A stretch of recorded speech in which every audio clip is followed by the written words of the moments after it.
আল্লামা সাইদি রাহিমাহুল্লাহকে যারা 13 বছর জেল খাটাইলো, উনাকে দর্শক বানাইলো, খুনি বানাইলো, তারাও জানে উনি দর্শনকারী না, উনি খুনি না, উনি হত্যাকারী না। শুধু একামতে দ্বীনের পক্ষে কথাই বলা ছিল তার বড় অপরাধ। এজন্যই তো যখন উনার মামলার রায় দেয়, রায়ের দিন তিনি কোরআন শরীফটা বুকে নিয়ে এভাবে দাঁড়াইছিলেন। তখন বিচারক বলছিল, আমরা আল্লামা সাইদি উনার রায় দিচ্ছি না, 40 বছর আগে দেলু শিকদারের রায় দিচ্ছি। ওরাও জানে দেলু শিকদার আর আল্লামা সাইদি এক ব্যক্তি, রায় দিছে ওর আর জেল দিছে উনার।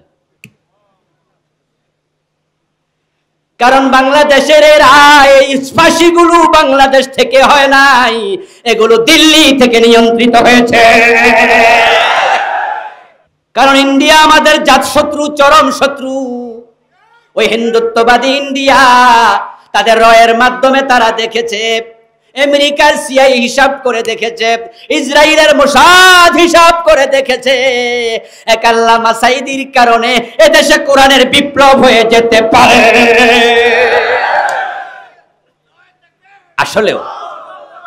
আসলেও যদি আল্লামা সাইদি এখন জীবিত থাকতেন, এই 5ই আগস্টের বিপ্লবের দিন আল্লামা সাইদি যদি আমাদের কাশিমপুর কারাগারে থাকতো, আমার মন বলে 5 তারিখ সূর্য ডুবার আগে এদেশের ছাত্ররা আল্লামা সাইদিকে বের করে নিয়ে আসতো। তাহলে বাংলাদেশে দিন কায়েমের কথা শুনলে যাদের কষ্ট লাগে, আল্লাহর ভাষায় তারা মুশরিক।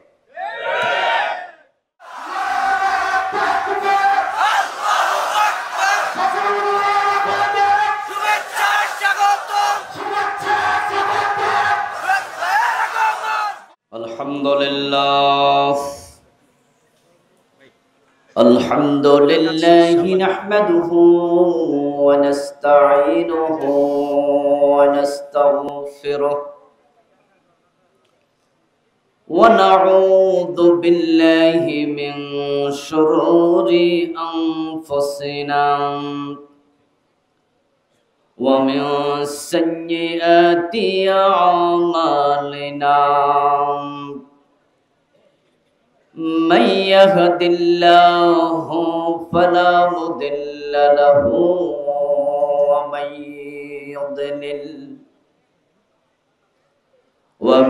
يضلل فلن تجد له وليا مرشدا.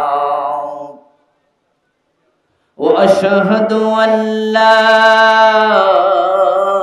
إله إلا الله وأن محمدا عبده ورسوله. أما بعد فقد قال الله تعالى في كلامه المجيد: أعوذ بالله من الشيطان الرجيم. بسم الله الرحمن الرحيم.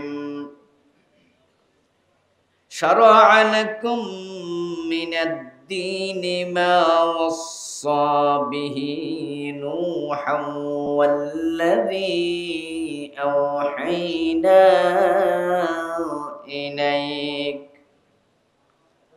وما وصينا به إبراهيم وموسى وعيسى أن أقيموا الدين ولا تتفرقوا فيه. كبر على المشركين ما تدعوهم إليه.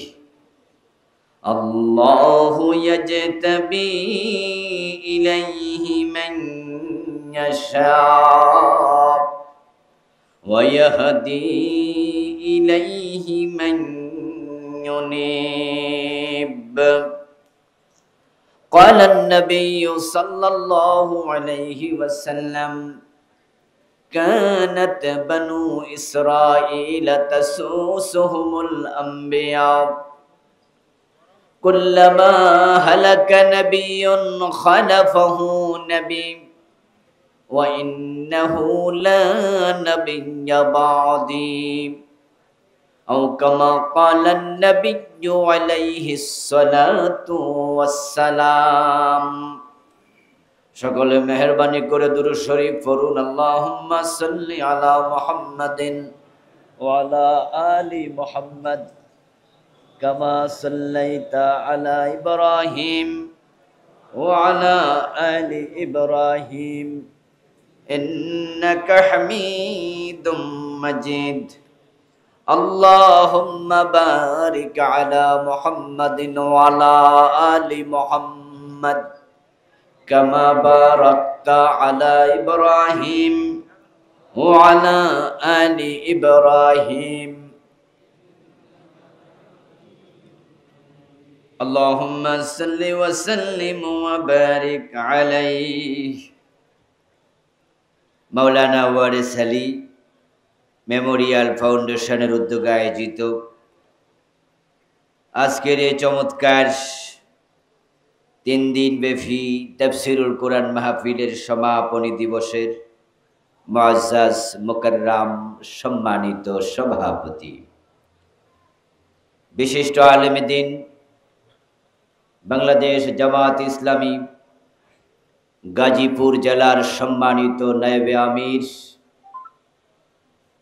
এই ফাউন্ডেশনেরও সম্মানিত চেয়ারম্যান জননেতা জনাব মোহতারাম মৌলানা শিফাউল হক সাহেব, আল্লাহ তাআলা ভাইজানকে সুস্থ সুন্দর লম্বা হায়াত দান করুন। আজকের মাহফিল আমার আগে কোরআন এবং সুন্নাহ থেকে অত্যন্ত চমৎকারভাবে আলোচনা উপস্থাপন করেছেন বিশিষ্ট আলেমে দ্বীন মুফাসসিরে কোরআন মুহতারাম মাওলানা আবুল বাশার হেলালি সাহেব। আল্লাহ তাআলা ভাইয়ের কণ্ঠকে আরো দারাজ করে দিন। ইসলামী সঙ্গীত শুনিয়ে আমাদেরকে উজ্জীবিত করেছেন। সুর সম্রাট বাংলাদেশের ইসলামী সংস্কৃতি অঙ্গনের অন্যতম পুরোধা আমাদের প্রিয় ভাই মশিউর রহমান, আল্লাহ ভাইয়ের কণ্ঠের শক্তি আরো বাড়িয়ে দিন। ভাইকে দেখে আপনাদের কি মনে হয়েছে উনি আমার সিনিয়র না জুনিয়র? কি মনে হয়েছে? জুনিয়র। কণ্ঠস্বর শুনে জুনিয়রে মনে হবে, কারণ জুনিয়রদের কণ্ঠে তো বলিষ্ঠতা বেশি থাকে, অথচ মশিউর ভাই আমার 10 বছরের বেশি সিনিয়র। ভাইজানের বয়স 60-এর কাছাকাছি। এই বয়সও আল্লাহ তার কণ্ঠে যে পরিমাণ শক্তি ধরে রেখেছেন, দিয়েছেন ঢেলে, সুরের সুধা অকল্পনীয়, অভাবনীয়। আরো মজার বিষয় হলো তিনি হাজার হাজার গানের সুর করেছেন। ওনার সুর করা গান শত শত শিল্পীরা গেয়ে চলছে। আল্লাহ তাআলা এমন সুর সম্রাটকে আমাদের মাঝে দীর্ঘদিন বাঁচিয়ে রাখুন, বলেন আমিন। প্রথম দিন আলোচনা করেছেন আমাদের বাংলাদেশের তাফসীর জগতের উজ্জ্বল নক্ষত্র, আমাদের মুরব্বী মুহতারাম মাওলানা তারিক মনোয়ার। আমি এসে খবর নিলাম, আমাকে লোকজন বললেন যে না, এবার খুব সুন্দর আলোচনা হয়েছে। ভাই বরাবরই সুন্দর আলোচনা করেন, এবারও সুন্দর আলোচনা তিনি করেছেন। ফখরুদ্দিন ভাই, উনিও গতকাল চমৎকার আলোচনা করেছেন। মোল্লা নাজিমউদ্দিন ভাই, জাকারিয়া ভাই সহ যারা এই মাহফিল আলোচনা করলেন, আল্লাহ সকলকেই সুদীর্ঘ হায়াত তুমি দান করো, বলেন আমিন। আল্লাহ তাআলার পবিত্র দরবারে লাখো কোটি শুকরিয়া জ্ঞাপন করছে যে মহান মনিব অত্যন্ত মেহেরবানি করে কোরআনের এই ময়দানে কোরআনের আহ্বানে আমাদের সকলকে সমবেত হওয়ার তৌফিক দিলেন। কৃতজ্ঞতা তাকে জানাই যিনি দয়া করে আমাদেরকে সুস্থ রাখলেন, পবিত্র কোরআনের কথা বলার মতো শোনার মতো কোরআনমুখী হৃদয় দিলেন। এই সব নেয়ামতের মালিককে।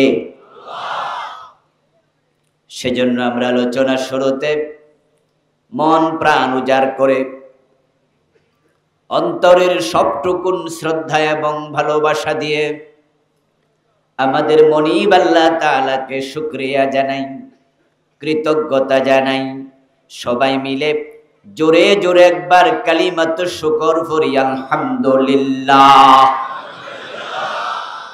রব্বানা লাকাল হামদ হামদান কাসীরা তাইয়্যিবা মুবারাকান ফীহি ইয়া রাব্বি লাকাল হামদু কামা ইয়ানবাগি লিজালালি ওয়াজহিক ওয়া আযীমি সুলতানিক ইয়া রাব্বি লাকাল হামদু কামা আসনাইতা আলা নাফসিক। প্রিয় দিনী ভাইরা, আমি আপনাদের সম্মুখে পবিত্র কোরআন মাজিদ থেকে সূরাতুশ শূরা এর 13 নম্বর আয়াতে কারিমা তিলাওয়াত করেছি। প্রিয় নবীজি সাল্লাল্লাহু আলাইহি ওয়াসাল্লামের পবিত্র মুখনিসৃত সহিহ বুখারীতে উদ্ধৃত একখানা ছোট্ট হাদিসে নববী পাঠ করেছি। আল্লাহ তাআলা তৌফিক দান করলে এখান থেকে কিছু কথা বলবো ইনশাআল্লাহ। সূরাতুশ শূরা, শূরা শব্দের অর্থ হলো পরামর্শ করা। সূরাতুশ শূরা মানে পরামর্শের সূরা। পরামর্শ করা আল্লাহর কাছে একটি পছন্দনীয় কাজ। এজন্য আল্লাহ তাআলা নবী মুহাম্মদ সাল্লাল্লাহু আলাইহি ওয়াসাল্লামকে বলছেন ওয়াশাবিরহুম ফিল আমর, হে আমার নবী, গুরুত্বপূর্ণ সিদ্ধান্ত যখন আপনি গ্রহণ করবেন তখন সিদ্ধান্ত নেয়ার আগে সাহাবীদের সাথে আপনি পরামর্শ করবেন। এই আদেশটা দিয়েছেন কে? রাসূলুল্লাহ সাল্লাল্লাহু আলাইহি ওয়াসাল্লাম সাহাবাদের সাথে পরামর্শ করতেন, তারপরে সিদ্ধান্ত নিতেন। আল্লাহ তাআলা সূরাতুশ শূরার মাঝে বলছে আমরুহুম শূরা বাইনাহুম। এটা শুধু আমার নবী এবং তার সাহাবাদের সিস্টেম নয়, বরং এটা মুসলমানের জন্য আমি বিদিত করে দিলাম। মুসলমানরা নিজেরাও সিদ্ধান্ত নেওয়ার আগে পরস্পর পরামর্শ করবে। পরামর্শ একটি ভালো কাজ। এই সূরা হলো পরামর্শের সূরা। আমরাও গুরুত্বপূর্ণ কাজ করার আগে পরামর্শ করব ইনশাআল্লাহ। ইয়াদুল্লাহি আলাল জামাআহ। মানুষ যখন সংঘবদ্ধ থাকে, মিলেমিশে কাজ করে, এই জাতীয় জামাতের উপরে প্রিয় নবীজি বলছেন আল্লাহর রহমতের হাত থাকে। আর একা একা যারা কাজ করে তারা হয় স্বৈরাচার, মনে যা চা তাই করে, ঠিক না? পৃথিবীতে 2-4 জন স্বৈরাচারী শাসক ছিল কিনা? হ্যাঁ, কারো কথা শোনে না, মনে চাইছে করছে, সিদ্ধান্ত দিয়েছে। এজন্যই আমরা এমন স্বৈরাচারও বাংলাদেশে দেখেছি, তার দলের লোকেরাই মন্তব্য করেছে বাগে ধরলে ছাড়ে, আমাদের নেত্রী ধরলে।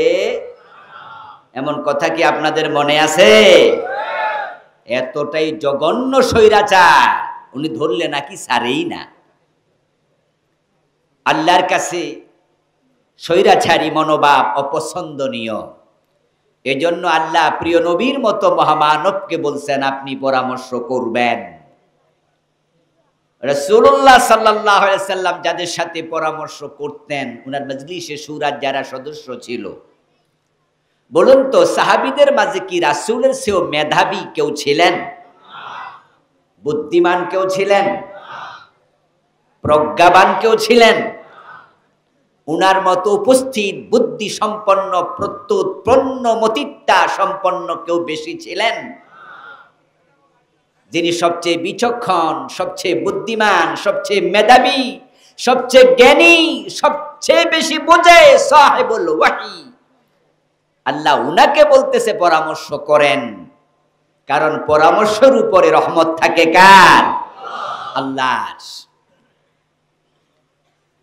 আমার বন্ধু, এরপরে মাঝে মাঝে বয়স কম, বুঝ কম, মেধা কম, অভিজ্ঞতার কারণে এমন লোকের পরামর্শ কাজে লেগে যায়।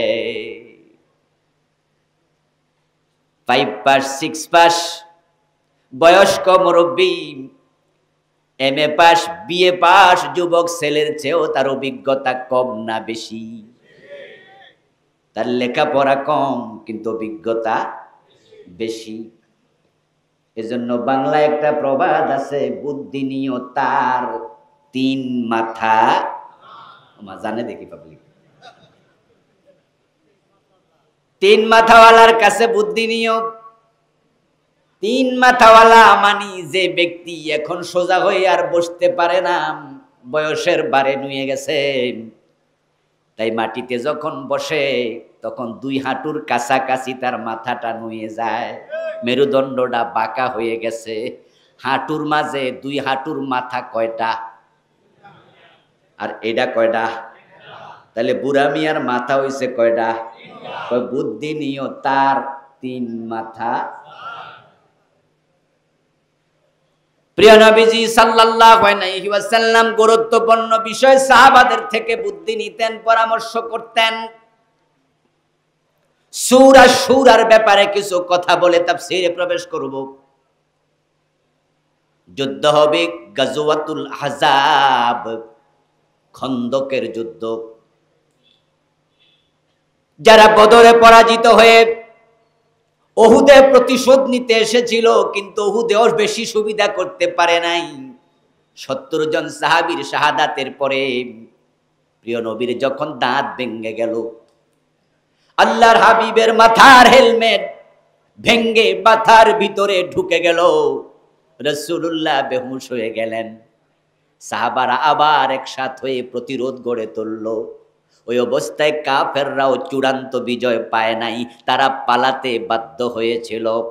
ওই উহুদের ময়দান থেকে পালিয়ে যাওয়া কাফের, বদরের পরাজিত কাফেরগুলো মদিনা আক্রমণের জন্য তারা সিদ্ধান্ত নিল 5 হিজরির দিকে।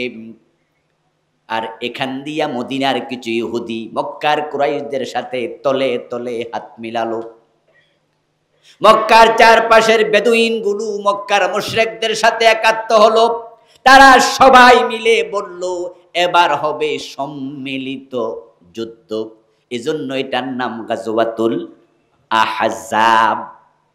আহজাব হলো বহু বচন, এক বচন হলো হিজবুন।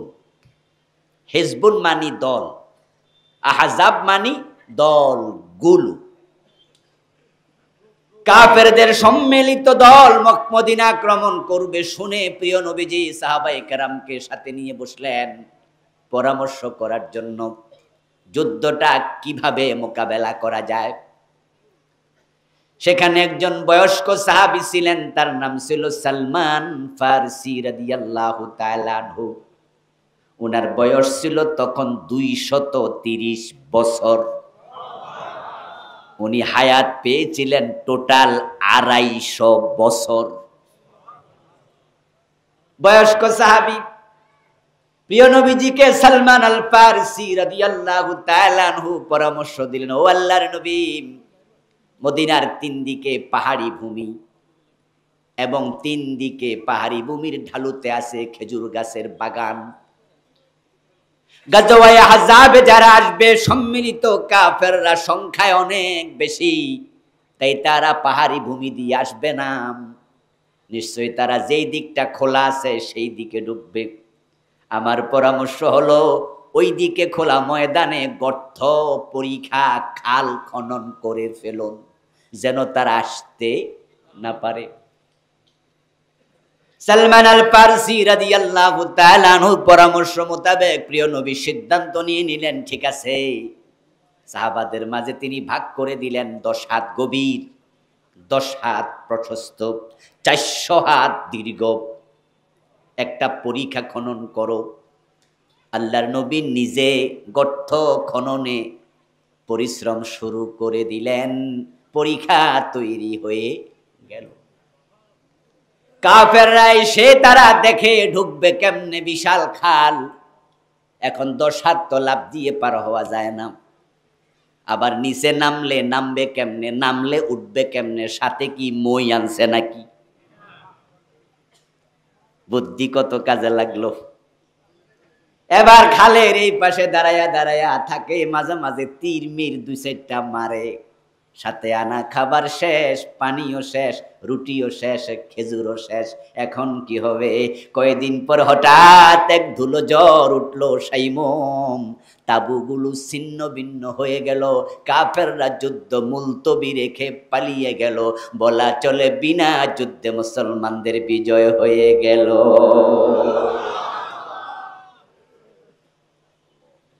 অনেক সময় জুনিয়রদের পরামর্শ কাজে লাগে। প্রিয় নবীজি পরামর্শ নিতেন, কিন্তু আমাদের মাঝে যারা নেতা হয়ে যায় তারা পরামর্শ নিতে চায় না, নিজেরা যা মনে চায় তাই করে। এই পতিত স্বৈরাচার যার 15 বছরের শাসনকালে তার মনে যা চায় তাই করার কারণে পুরা দলটার 12টা বাজাইয়া ছাড়ছে। তার মুখের কোনো টেকসই ছিল না, যা মুখে আসতো বলতো। কাজের কোনো লাগাম ছিল না, যা মনে চায় করত। কারো পরামর্শের ধার ধরত না। আপনি এমনটি হবেন না। পরিবারের নেতা বউয়ের কথা শোনে না, ছেলের কথা শোনে না, মেয়ের কথা শোনে না, মনে যা আসা তাই করে। এমন কিছু বাবাও পরিবারে আছে। এটা স্বৈরাচার বাবা, এটা ভালো বাবা না। পরিবারটা আপনার একার না, সকলের। তো কেন পরামর্শ করবেন না? কেন শুনবেন না? কেন শুনবা? আমি কামাইছি, আমার পরিবার। যদি আপনি নিজের মনে করেন, অন্যদেরকে পর মনে করেন, আপনার দুঃখের দিনে তারা দুঃখের সাথী হতে চাইবে না। বরং আপনি যেখানে লসে পড়বেন তারা আলগাত বইয়া বইয়া মুসকি মুসকি হাসবো আর কইব ধরা খাইছে রে। ঠিক না? ঠিক না? কারণ বলবো যে আমরা জিগাইনি, উনি যে ধরা খাইছে আমরা জিগাইছি কোনোদিন? ধরা তো খাইবই। এটা আল্লাহর কাছে পছন্দনীয় কাজ না। না হয় এই দেশের পোলাপান কি কইছিল, লেখাপড়ার মূল্য কোথায়, মেধার মূল্য কোথায়? এজন্য এত কোঠা দরকার নাই, একটু কমাইয়া টমাইয়া এটার একটু সাইজ কইরা আনেন। পোলাপানের দাবিটা কি অযৌক্তিক না যৌক্তিক? আপনারাই বলুন তো, মেধার মূল্যায়ন দরকার আছে না নাই? ইভেন আওয়ামী লীগের অনেক বড় নেতারা পর্যন্ত বলছে যে হ্যাঁ, কোঠা সংস্কার হওয়া প্রয়োজন। ইউনিভার্সিটিতে তাদের দলীয় অনেক বড় বড় প্রফেসরদের সাক্ষাৎকার তখন আমি দেখেছি। ভিসি পর্যায়ের লোক যাদেরকে ওরাই নিয়োগ দিয়েছে, তারা জ্ঞানীজন গুণীজন, তারাও বলেছে যে হ্যাঁ, কোঠা সংস্কার হওয়া দরকার। উনি কি বলে ফেললেন সাক্ষাৎকারে? যে রাজাকারের ফুতনাতিরে চাকরি দিব নাকি? আচ্ছা, এই কথাটা কি হইল? ওই যে যারা স্বৈরাচার হয় তাদের মুখের কোনো লাগাম থাকে না, টেকসই থাকে না। তারা কাউকে মূল্যায়ন করে না, যা মনে চায় তাই বলে, যা মনে আসে তাই করে। এজন্য তাদের পরিণতি হয় দেশ ছেড়ে পালিয়ে যাওয়া অথবা জেলের ঘানি টানা। তাই আরেকজন স্বৈরাচার ছিল যার ব্যাপারে বাংলায় প্রবাদ হয়ে গেছে, 9 বছরের রাজা 10 বছরের। স্বৈরাচার হওয়া ভালো নয়। নিজের পরিবারে স্বৈরাচার হবেন না, পরামর্শ করবেন। রাজি আছেন তো? নিজের স্ত্রীকে মূল্যায়ন করবেন। সে আপনার লাইফ পার্টনার, সে আপনার জীবন সঙ্গিনী, সে আপনার অর্ধাঙ্গিনী। আর কি শব্দ বলবো? আপনার দেহের অর্ধেকের মতো সে, তাকে মূল্যায়ন করুন। সন্তানরা বড় হলে তাদেরকে মূল্যায়ন করুন। আমরা তো স্বৈরাচার হয়ে যাই, মজা নেই, মনে করে আমার কথাই সব চলে। এজন্য মেয়ে বিয়ে দেবে, বাবা মেয়ের একটু জিগায়ও না, ডাইরেক্ট কয় কাপড় চোপড় ফর, গোসল কর, তোর বিয়া। মেয়ের জিজ্ঞাসি করে না, বিয়া দিয়া দেয়। এমন কিছু বাবা আছে কিনা? আপনি ওদের পরামর্শ দেন, এই যে কিছু জিজ্ঞাসা কেন করেন না? তখন বলবে কি? বলবে যে মাইয়া কিছু বোঝেনি, মাইয়া কিতা বোঝে। আচ্ছা, যদি আপনি সব বোঝেন, সংসার মাইয়া করে কেন? আপনি যা করেন, সংসারটা করবো কেডা? যারা চুপ করে আছেন তারা কি হের পক্ষে নাকি? তো কথা বলেন, সংসার করবে কে? তাহলে যে মেয়েটা সংসার করবে, ছেলেটা দেখতে কেমন, ছেলেটা আদৌ তার পছন্দ হয় কিনা, এই ছেলের সাথে একটু দেখা সাক্ষাৎ তার অধিকারে আছে না নাই? আপনি যে জিগাইলেন না, ডাইরেক্ট আপনি বিয়ে ঠিক করে নেন। তো স্বৈরাচার শুধুমাত্র শেখ হাসিনা নি, আমনেও তো স্বৈরাচার।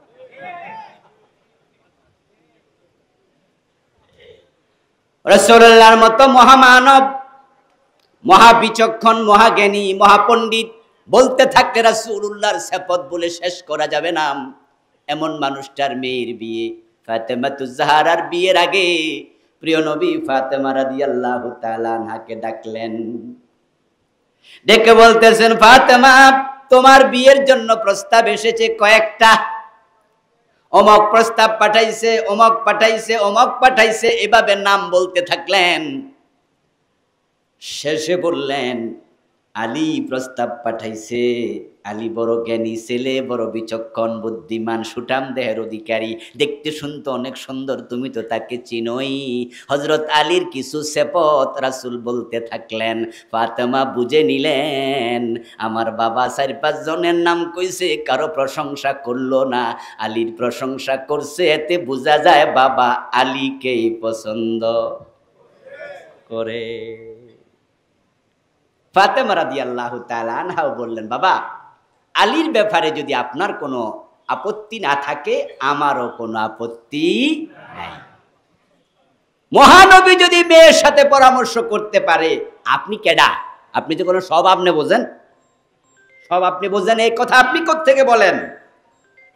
প্রিয় ভাইয়েরা, সূরাতুশ শুরা আমাদেরকে শিখিয়েছে, আমরা যখন কথা বলবো, কাজ করব, তখন আমরা বুঝে শুনে করব, পরামর্শ করব। ওই সূরাতুশ শুরার 13 নম্বর আয়াতে আল্লাহ কি বলেছেন? আসুন আমরা তাফসীরে ঢুকি। আল্লাহ তাআলা বলেন, শারআ লাকুম মিনাদ-দীন মা ওয়াসসা বিহি নূহা। উম্মতে মুহাম্মাদি, তোমাদের জন্য তিনি আল্লাহ এমন একটি জীবন ব্যবস্থা বিধিবদ্ধ করলেন, প্রণয়ন করলেন, এমন শরীয়ত চালু করে দিলেন যে বিষয়ে তিনি নূহ নবীকে অর্ডার করেছিলেন। ওয়াল্লাযী আওহাইনা ইলাইকা, এবং আমি এই বিষয়ে নবী মুহাম্মদকে ওহী করেছি।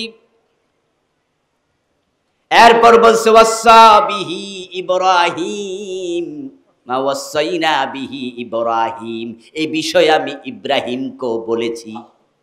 ওয়া মূসা, মূসাকে বলেছি। ওয়া ঈসা, ঈসাকেও বলেছি।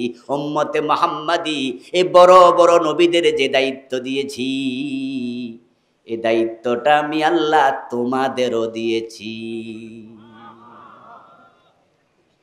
কোন সূরা থেকে আলোচনা হচ্ছে? কত নম্বর আয়াত? 13। আল্লাহর কথা যে আমি এই দায়িত্ব তোমাদের দিয়েছি, যেটা বড় বড় এই নবীদেরকে দিয়েছি। এখানে 5 জন নবীর নাম এসেছে, নূহ, মূসা, ইব্রাহিম, ঈসা এবং নবী মুহাম্মদ। আওহাইনা ইলাইকা, আপনি, আপনি মানে কে? মুহাম্মদ।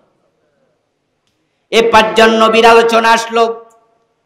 আসলে 5 জন নয়, বরং সব নবীকে বুঝানো হলো। নূহকে দিয়ে শুরু, নবী মুহাম্মদকে দিয়ে শেষ। এর মানে মাঝখানে যারা ছিলেন কেউ আর বাদ নেই। কোরআনের মাঝে নবীর নাম এসেছে মাত্র 25 জন। এজন্য সব নবীর নাম ধরে ধরে আল্লাহ আলোচনা কোরআনে করেন নাই। যদি শুধু নবীদের নামই আসতো 1-2 লাখ নবী, তাহলে কোরআন শরীফ তো হয়ে যেত 60-70 পারা, আর অন্য শব্দই লাগতো না, শুধু ওই নবীর নাম দিয়ে শেষ হয়ে যেত। নবী এসেছে মাত্র 25 জনের আলোচনা। এখানে নূহ নবীকে দিয়ে শুরু। কারণটা কি?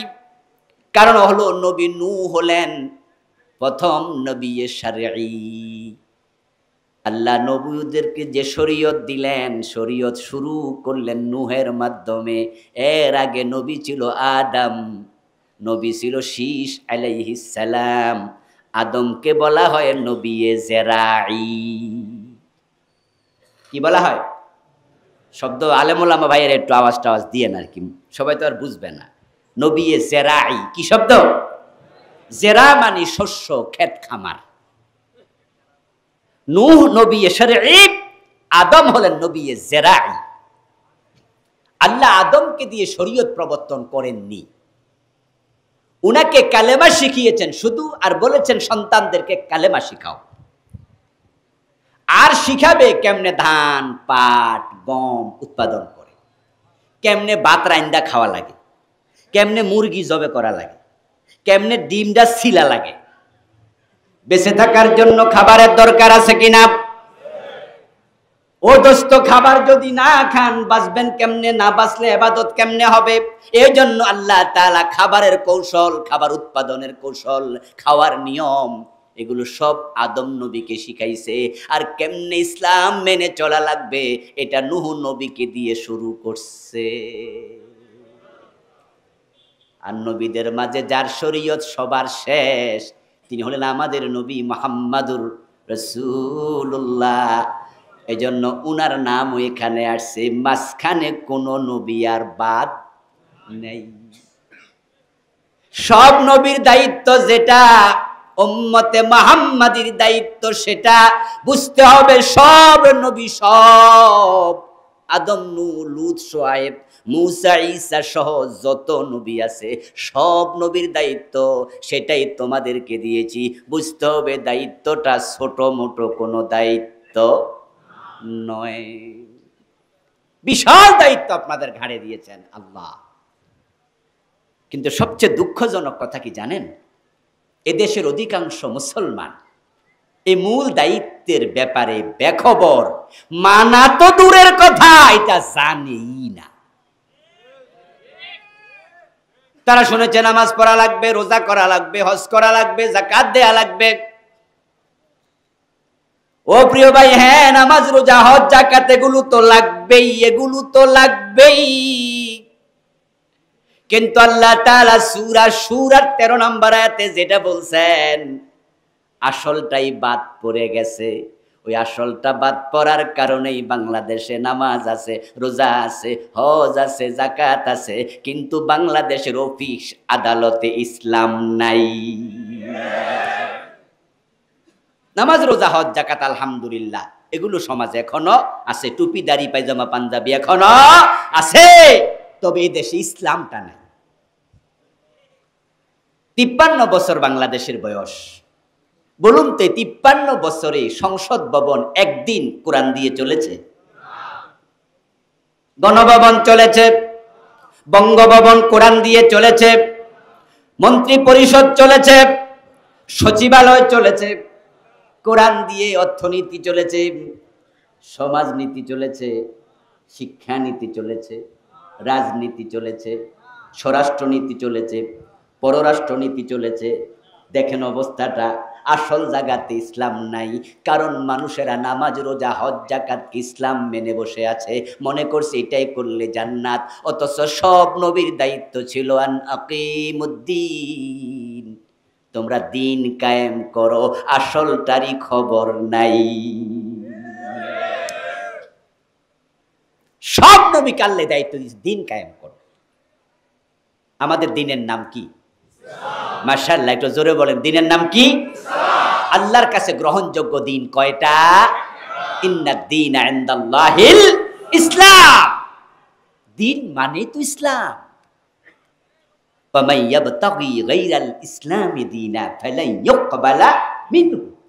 এই দিন ইসলাম, এটা বাদ দিয়া যদি অন্য কিছু কেউ তালাশ করে, আল্লাহ বলে সেটা গ্রহণ করা হবে না।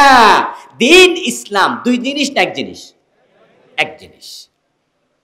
তো নাকিমুদ্দিন, এখন দিন জায়গায় ইসলাম লাগাইয়া দেন, দিন শব্দের জায়গায় ইসলামকে রিপ্লেস করেন, তাহলে এবারটা হবে আন আকিমুল ইসলাম। আমি নবী মুসা, ঈসা, নূহ, সালেহ, হুদ, শুআয়ব, মুহাম্মদ সবাইকে দুনিয়া পাঠিয়েছি আমার জমিনে আমার ইসলাম কায়েমের জন্য। যে ইসলাম কায়েমের জন্য আল্লাহ সব নবীকে দায়িত্ব দিয়ে বললেন তোমাদেরকে দিয়েছি, সেই ইসলাম কি বাংলাদেশে কায়েম আছে? আরে যারা চুপ করে আছেন তারাও একটু বলিয়েন, ইসলাম কি কায়েম আছে? 92% মুসলমান আছে কিনা? তো 92% মুসলমান থাকলে ইসলাম কেন কায়েম নাই? এতে বোঝা যায় আসল কাজে আমরা ফাঁকি দিয়েছি।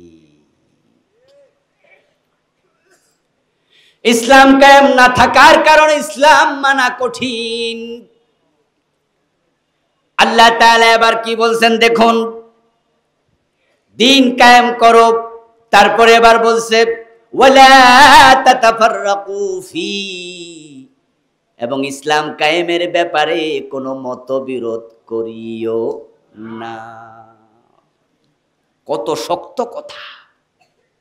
শরীয়তের অনেক ব্যাপারে মানুষের মতবিরোধ আছে, এবং মতবিরোধ থাকার কারণে মাযহাব হইছে কয়টা?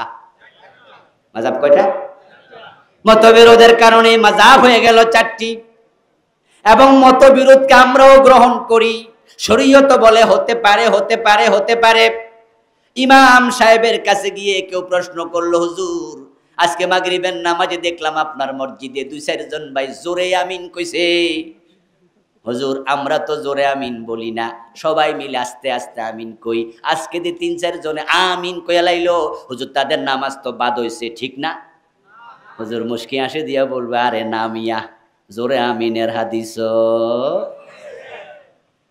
তাহলে আমরা যে আস্তে কই এটাও ইখতিলাফ গ্রহণযোগ্য।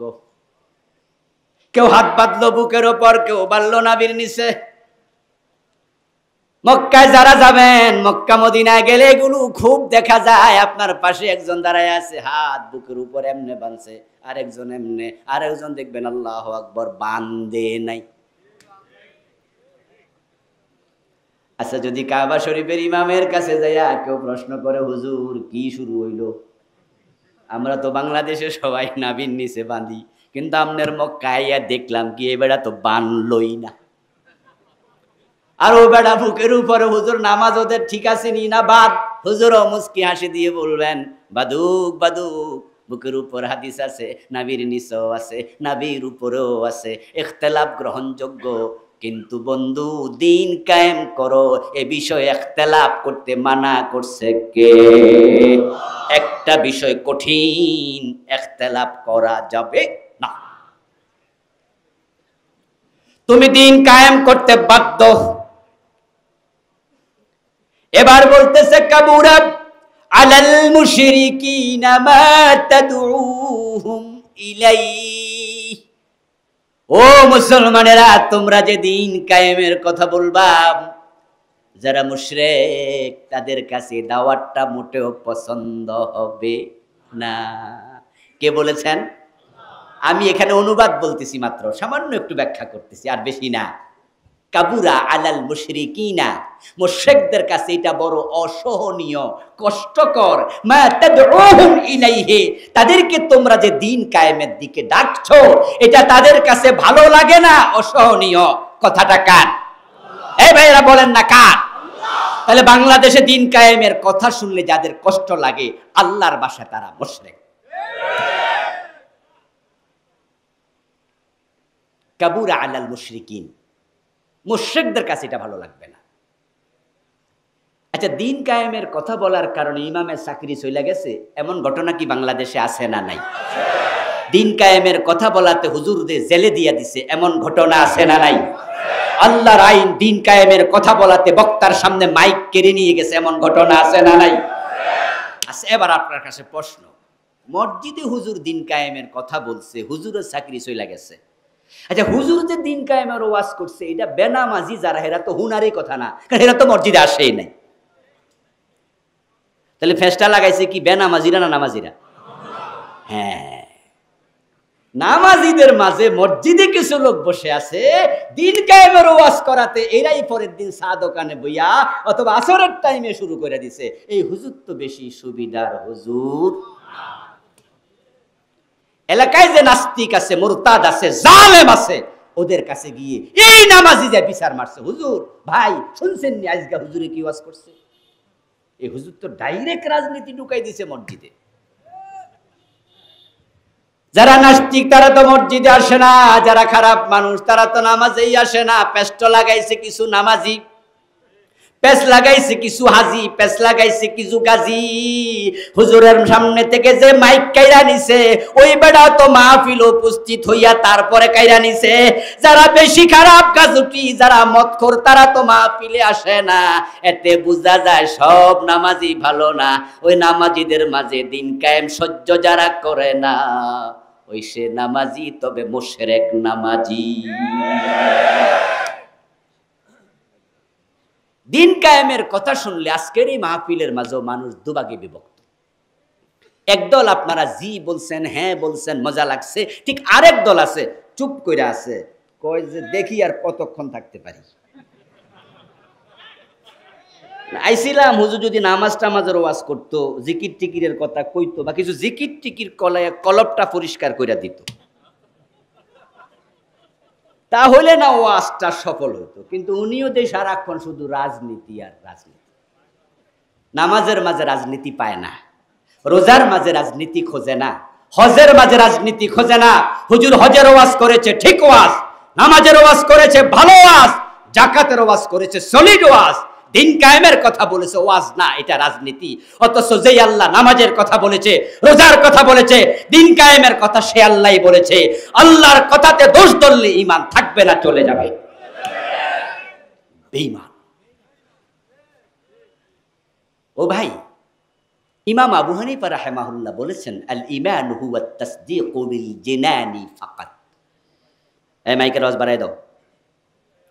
ঈমান হলো অন্তরের বিশ্বাসের নাম। ঈমান থাকে কলবে। কোথায় থাকে? কলবে থাকে। আচ্ছা, কার কার ঈমান আছে কলব ছিঁড়ে দেখাইতে পারবেন তো? কেউ পারবেন? পারবেন না। আমিও পারবো না আমারটা দেখাতে, আপনি পারবেন না আপনারটা দেখাতে। আপনার কলবে ঈমান আছে না, শিরক ঢুকে মুশরিক হয়ে গেছেন, তার প্রমাণ হবে এই আয়াত। আজকের মাহফিলও যারা দিন কায়েমের ওয়াজ শুনে ভালো লাগে নাই, আল্লাহর কসম আপনি মুশরিক মুশরিক মুশরিক।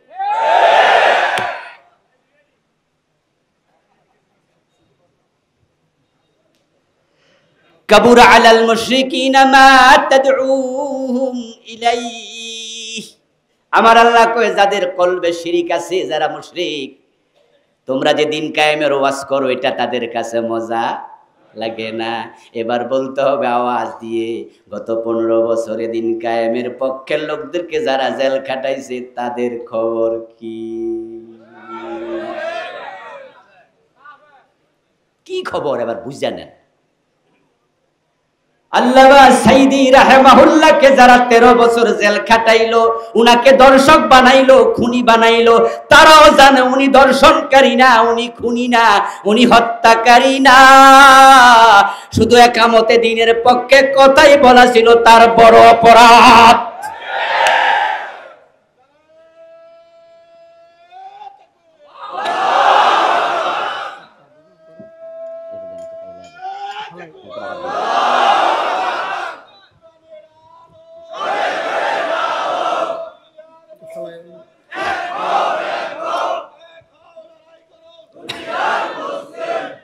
আমার প্রিয় ভাই আল্লামা সাইদি রাহিমাহুল্লাহ, উনাকে আমরা যারা চিনি, আরে আজকের নতুন প্রজন্ম তো শুধু উনার নাম শুনছে, কিছু ক্যাসেট মেসেট দেখছে, কিন্তু আমাদের সমবয়সী যারা আছেন, যারা আমাদের সিনিয়র আছেন, এই দুই চোখে আমরা তাকে দেখেছি, ঠিক না? উনার মাহফিলের লোক কি এরকম হয়তো না, আসছে 10-20 গুণ বেশি, 30-50 গুণ বেশি। আরে আল্লামা সাইদি রহমতুল্লাহ আলাই যেখানে যেতেন বাংলাদেশের মানুষেরা পঙ্গপালের মতো ছুটে যেত। উনার মাহফিলে মানুষ পিন পতন নীরবতা নিয়ে বসে থাকতো। গাড়ি 5 মাইল দূরে রেখে হেঁটে যাওয়া লাগতো, ঠিক না? গাড়ির কারণে যাওয়া যেত না, গাড়ি রেখে হেঁটে যেতাম আমরা। অত সেই লোকটাকে 13টা বছর জেলখানায় তারা বন্দি করে রাখলো। অপরাধটা কি? আসলে তিনি খুনি নয়, তিনি দর্শনকারী নয়, যারা মামলা দিছে তারাও এটা। এজন্যই তো যখন ওনার মামলার রায় দেয়, রায়ের দিন তিনি কোরআন শরীফটা বুকে নিয়ে এভাবে দাঁড়াইছিলেন। তখন বিচারক বলছিল, আমরা আল্লামা সাইদি উনার রায় দিচ্ছি না, 40 বছর আগে দেলু শিকদারের রায় দিচ্ছি। ওরাও জানে দেলু শিকদার আর আল্লামা সাইদি এক ব্যক্তি। রায় দিছে ওর, আর জেল দিছে ওনার। কারণ বাংলাদেশের রায় ফাঁসিগুলো বাংলাদেশ থেকে হয় নাই, এগুলো দিল্লি থেকে নিয়ন্ত্রিত হয়েছে। এজন্যই তো বুবুজান দিল্লি চলে গেছে, যেখানের প্রোডাকশন সেখানেই গেছে। কারণ ইন্ডিয়া আমাদের জাতশত্রু, চরম শত্রু। ওই হিন্দুত্ববাদী ইন্ডিয়া তাদের রয়ের মাধ্যমে তারা দেখেছে, আমেরিকার সিআই হিসাব করে দেখেছে, ইসরায়েলের মোসাদ হিসাব করে দেখেছে, এক আল্লামা সাইদির কারণে এদেশে কোরআনের বিপ্লব হয়ে যেতে পারে।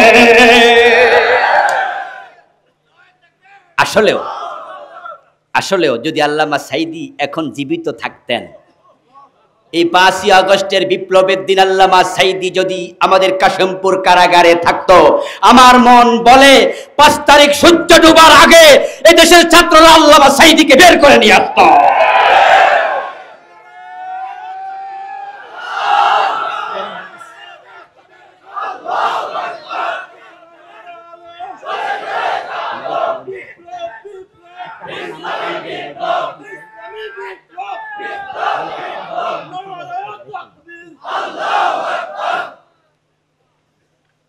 আর আল্লামা সাইদি রাহিমাহুল্লাহ যদি আজকের এই দিনে জীবিত থাকতেন, আমরা ওনাকে কাশিমপুর কারাগার থেকে জেলের গেট ভেঙে প্রয়োজনে বের করে আনতে পারতাম।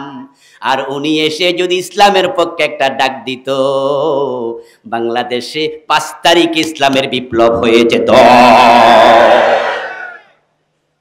কোটি কোটি মানুষ স্রোতের মতো যেত, কেউ ধরে রাখতে পারত না। এজন্যই তো তারা উনাকে হত্যা করেছে শেষ পর্যন্ত। আল্লামা সাইদি রাহিমাহুল্লাহকে হিসাব করে সিআইএ র মোসাদ দেখেছে, কোরআনের পক্ষে উনার মতো বিপ্লবী কণ্ঠ বাংলাদেশে দ্বিতীয় জনার নেই। এই দেশে ওয়াজ মাহফিল আগেও ছিল, এটা পুরানো সংস্কৃতি, পুরানো ঐতিহ্য। 100 বছর আগে, 50 বছর আগে, 80 বছর আগে ওয়াজ মাহফিল ছিল। আমরাও ছাত্র জীবনে ছোট বয়সে ওয়াজ শুনতে যেতাম। হুজুররা মাহফিলের মাঝে ইউসুফ জুলাইখার কিস্সা বলতো, লাইলি মজনুর কিস্সা বলতো, শিরি ফরহাদের কিস্সা বলতো, মসনবী রুমি থেকে একেবারে একাধারে শেয়ার পড়তো। হাসাতে হাসাতে পেটে ব্যথা হয়ে করে দিত, আবার কাদাতে কাদাতে চোখের পানি দিয়ে দাড়ি ভিজাইয়া দিত। লোক হয়তো 100, 200, 300, 500। যাওয়ার সময় জিজ্ঞাসা করতো, ওয়াজ কেমন হয়েছে? দারুণ। কি কইছে? বুঝি নাই। কারণ ওয়াজের কোন আলোচ্য বিষয় ছিল না। এদিকে একবার ওদিকে একবার কিস্সা কাহিনী, হাসি তামাশা এগুলো হতো, আর কিছু নসিহা ছিল। কিন্তু আল্লামা সাইদি রাহিমাহুল্লাহ হঠাৎ করে দেশের তাফসীরের জগতে ধ্রুব তারা হিসাবে আবির্ভূত হলেন। আল্লাহর কোরআন সামনে নিয়ে বিষয় ভিত্তিক আলোচনা শুরু করে দিলেন। এমন বিষয় ভিত্তিক আলোচনা বাংলাদেশে কোনো মুফাসসির দ্বিতীয় জনার। আমি ওনার আলোচনার ছাত্র, সরাসরি ওনার ছাত্র হতে পারি নাই, তিনি কোনো মাদ্রাসার মুদাররিসও ছিলেন না। তবে ওনার সোহবত পেয়েছি জেলখানায় গিয়ে 15-20 মিনিটের মতো। জেলখানা দেখতে গিয়েছিলাম, সেখানে ওনার শিষ্যত্ব গ্রহণ করেছি। আল্লামা সাইদি রাহিমাহুল্লাহ তাফসীর শুনেই বিষয়ভিত্তিক তাফসীরের একটা ছোট্ট অভ্যাস আমিও তৈরি করেছি। একটা বিষয়ের উপরে মাহফিলে কথা বলি, দ্বিতীয় জায়গায় যাই না, কারণ একটা বিষয় যদি কনসেপ্ট দেয়া যায় লোকজন উপকৃত হয়, ঠিক কিনা? বুঝেছেন? আজকে এই বিষয়টা একটু বুঝলাম। আপনি আল্লামা সাইদি রহমাতুল্লাহি আলাইহি উনার তাফসীরের ক্যাসেট এখনো পাবেন, দেখবেন, গাড়িতে বসে বসে শুনবেন, যাদের গাড়ি আছে লাগাবেন, যাবেন কোথাও 2 ঘন্টা, অথবা বাড়িতে শুনবেন, দেখবেন যে যেদিন যা নিয়ে আলোচনা করছে এর বাহিরে আর এবং কোনো বাজে কথা নাই, অপ্রয়োজনীয় কথা নাই।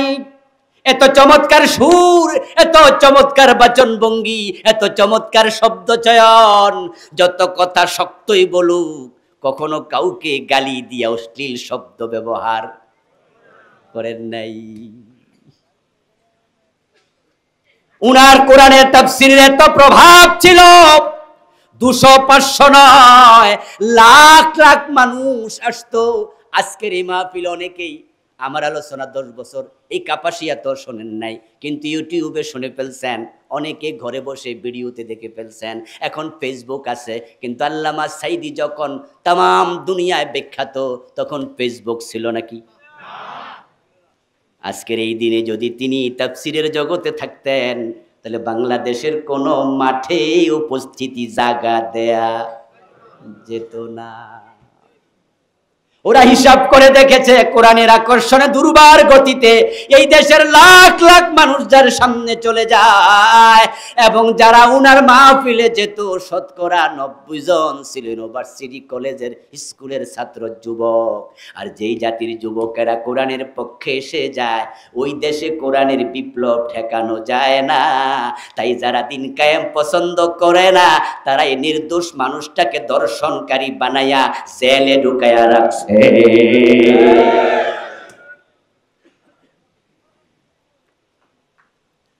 আল্লাহ তাআলা এরপরে আবার বলতেছেন,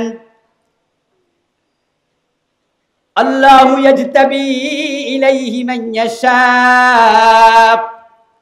এবার আপনারা যারা দিন কায়েমের পক্ষে আছেন তাদের ব্যাপারে আল্লাহ বলছেন, তোমরা যে দিন কায়েমের পক্ষে, এটা তোমরা নিজেরা পক্ষে আসো নাই, বরং এটা ছিল আল্লাহর পক্ষ থেকে তোমাকে মনোনীত করা।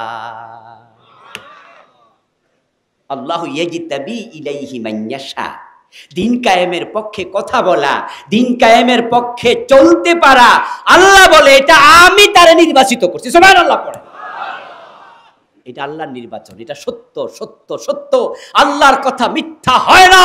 তার সবচেয়ে প্রবল প্রমাণ আমরা যারা বেঁচে আছি, এই 15টা বছরে জুলুম করেছে, অত্যাচার করেছে, চাকরি চলে গেছে, জেলে দিয়েছে, ফাঁসির মঞ্চে দিয়েছে, দিন কায়েমের পক্ষের কোন লোককে এক চুল পরিমাণ সরাতে পারে নাই।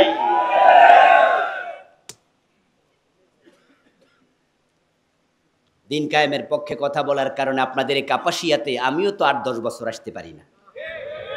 আচ্ছা, আপনাদের কাপাসিয়া আসিনি, কিন্তু পাশের পাকুন্দিয়ায় তো আসছি নাকি? ওখানে কি মিঠা মিঠা ওয়াজ করছি না দিন কায়েমের কথাই বলেছি? ভাবিনি যে কাপাসিয়া মানা করছে, পাকুন্দিয়াও বুঝি মানা করে দেবে। এসেছি কালীগঞ্জে, এ কথা ভাবিনি কালীগঞ্জে যদি দিন কায়েমের কথা বলি ওখানে বুঝি আবার মানা করে দেবে। কুমিল্লায় ভাবিনি সেখানে মানা করে দেবে। দিন কায়েমের পক্ষে কথা বলার জন্য আল্লাহ যাদেরকে সিলেকশন করে দেয়, তৌফিক দিয়ে দেয়, তাদেরকে ফাঁসির রশি দেখায়াও চুল পরিমাণ সরানো যায় না। দুনিয়ার কোন প্রলোভনে তারা সরে না। তৌফিক কে দেয়? আল্লামা সাইদি রাহিমাহুল্লাহ, উনার কথা বারবার এই জন্যই আসে, কথার মাঝে ব্রত আছে। উনাকে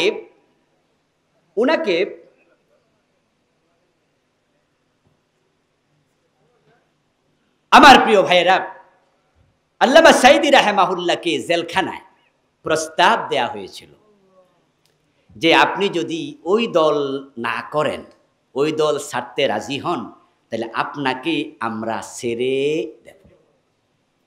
আল্লামা সাইদি রাহিমাহুল্লাহ বলেছেন, অসম্ভব,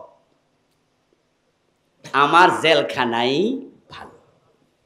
নবী ইউসুফ বলেছিলেন, উনাকে যখন জুলাইখা প্ররোচিত করলো, লোকজন জুলাইখার বান্ধবীরা উনাকে বলল, জুলাইখা যা চায় তা দিলেই তো সারে। নাউজুবিল্লাহ পড়েন।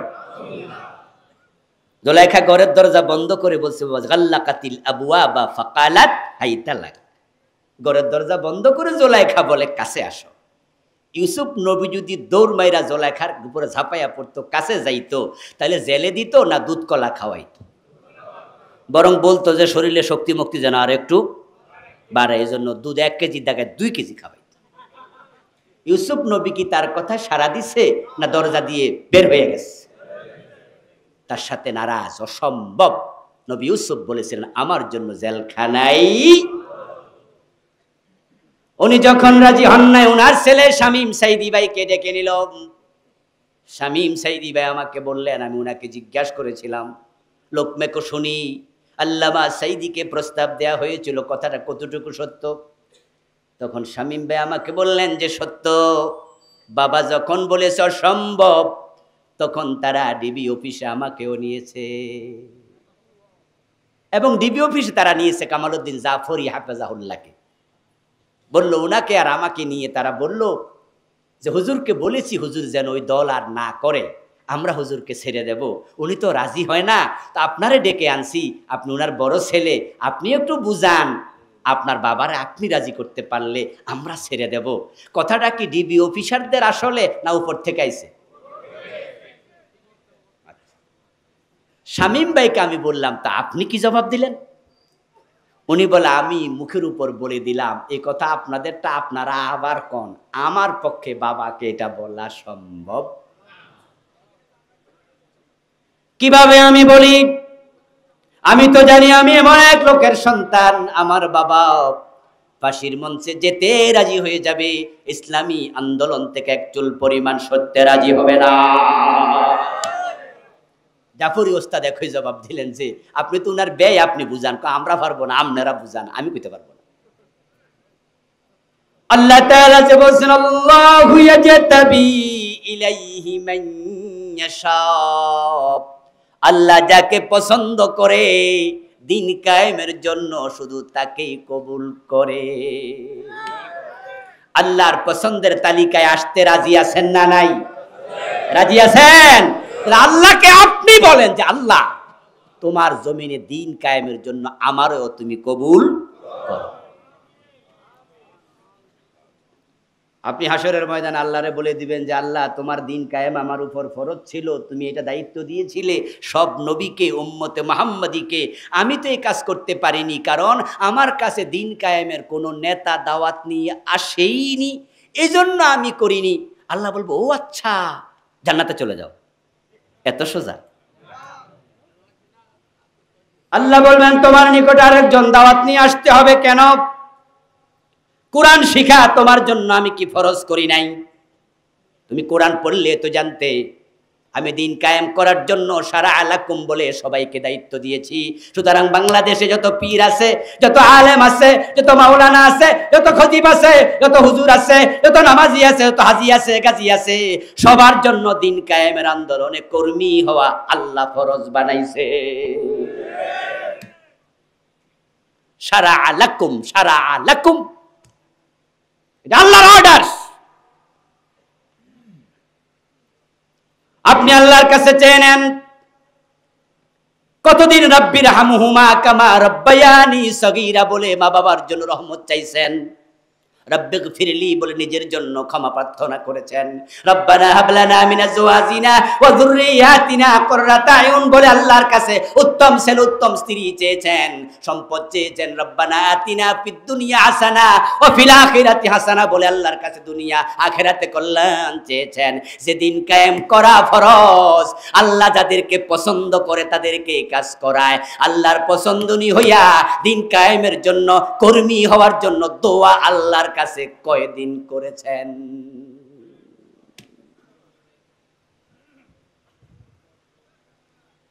কোন ব্যক্তি মসজিদে গেল, জোহর আসর নামাজ পড়া অবস্থায় সিজদার মাঝে তার মৃত্যু হয়ে গেল। কথা বুঝেন? মৃত্যুটা কোথায় হলো? সিজদা, মসজিদের মাঝে। যেই লোকটা মসজিদে নামাজে সিজদায় মরল, আমরা কেউ তাকে বলবো না কি সে শহীদ হয়ে গেছে, কিন্তু যে লোক যুদ্ধের মাঠে দিন কায়েমের জন্য যাইয়া মারা গেল, আমরা সবাই বলবো সে শহীদ হয়েছে। শ্রেষ্ঠ মৃত্যু শাহাদাতের মৃত্যু, এটা শুধু দিন কায়েমের কর্মীদের কপালেই জোটে, অন্যদের কপালে এটা জোটেই না, কারণ হেতু দিন কায়েমের ধারে কাছেও নাই। এই জন্য অধিকাংশ পীর সাহেবকে দেখবেন তারা খানকায় মরে, বাড়িতে মরে।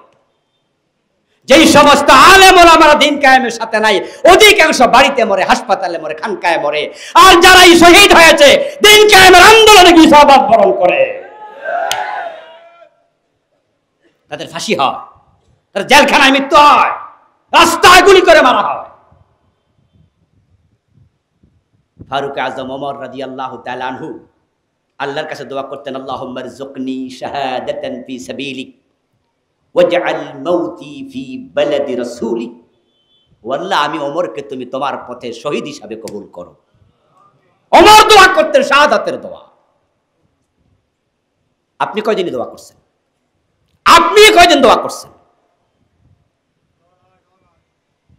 এরপর আরেকটা জিনিস মনে রাখবেন, দোয়ার আগে দাওয়া লাগে, দাওয়া ছাড়া দোয়া কবুল হয় না। দোয়ার আদব আছে, দোয়ার আদব আছে। দোয়ার আগে দাওয়া করো, দাওয়া মানে চেষ্টা, দাওয়া মানে ঔষধ। দাওয়ার এমনি কি কয়? ঔষধ। দাওয়াখানা শোনেন নাই? লেখা আছে না অমক হেকিমি দাওয়াখানা। দাওয়া মানে কি? আমার বন্ধুরা, দোয়ার আগে দেওয়া লাগে, চেষ্টা লাগে। আপনি বিয়া না কইরা যদি আল্লাহরে কইতে থাকেন, আল্লাহ আমার একটা ছেলে দিও, একটা মেয়ে দিও, আল্লাহ কব দিতাম কোন জায়গা দিয়া, এটা ক। ঠিক নেই ভাই, ফেস লাগে যাবো না?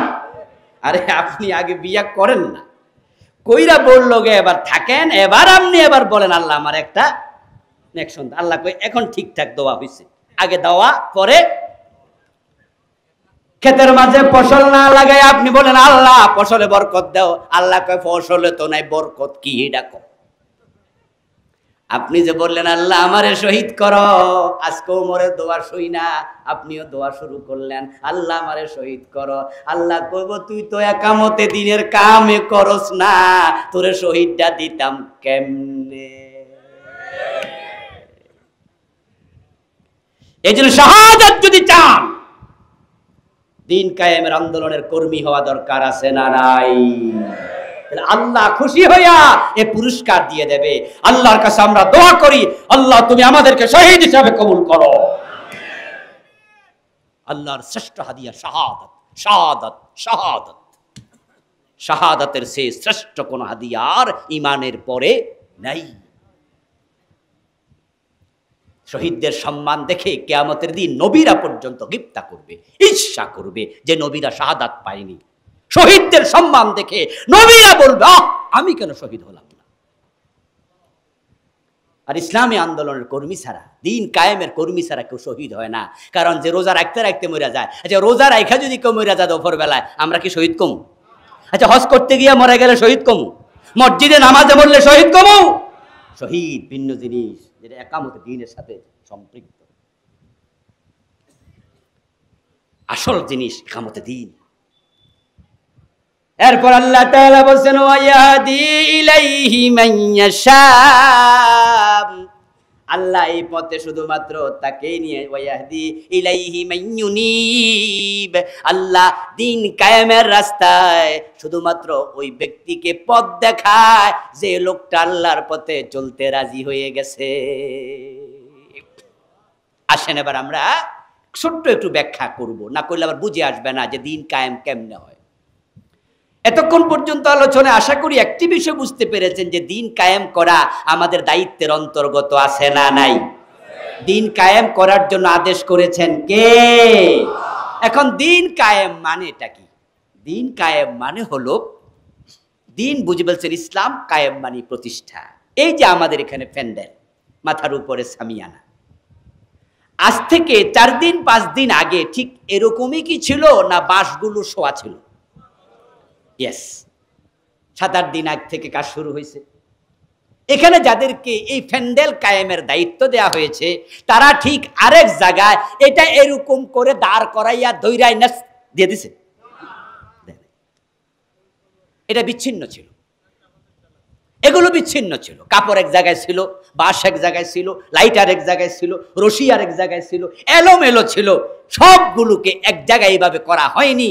কিন্তু যখন আমাদের শেফা ভাই ও বেটারারে বলছে 1 লাখ টাকা 50,000 টাকা তোমাদের দিমু, আমার একটা ফ্যান্ডেল কায়েম করে দাও, তখন তারা এনে আস্তে আস্তে করে মাটি খুঁড়ছে, তারপর লাঠি গাড়াইছে, তারপর হিলাইছে, তারপর টাইন্না ধাক্কাইয়া দেখছে ভালো করে হইছিনি, তারপর উপরে উঠছে, কাপড় লাগাইছে, আস্তে করে ওনাকে বলে দিছে ফ্যান্ডেল এখন রেডি। নবী মুহাম্মদ যখন এই সমাজে আসেন কোরআন নিয়ে, ইসলাম নিয়ে, তখন কি ওই সমাজে চোর ধরে হাত কাটার বিধান ছিল? ওই দেশের মানুষ কি মসজিদে হারামে গিয়ে আজকের মতো সবাই মিলে 5 ওয়াক্ত নামাজ পড়তো? ওই সমস্ত জায়গাতে আল্লাহ যে বিধানগুলো প্রিয় নবী 100% কায়েম করেছেন, কোনটাই তো ছিল না, বরং এই লোকগুলো কাবা শরীফের মতো জায়গায় লাইনটা হয়ে তাওয়াফ করত। তারা নিজের ছেলে নিজের মেয়েকে তারা হত্যা করত, মদ খাইতো, মেয়ে জীবিত কবর দিত, কথায় কথায় তলোয়ার হাতে নিয়া বাবা ছেলে যুদ্ধে লিপ্ত হয়ে যেত।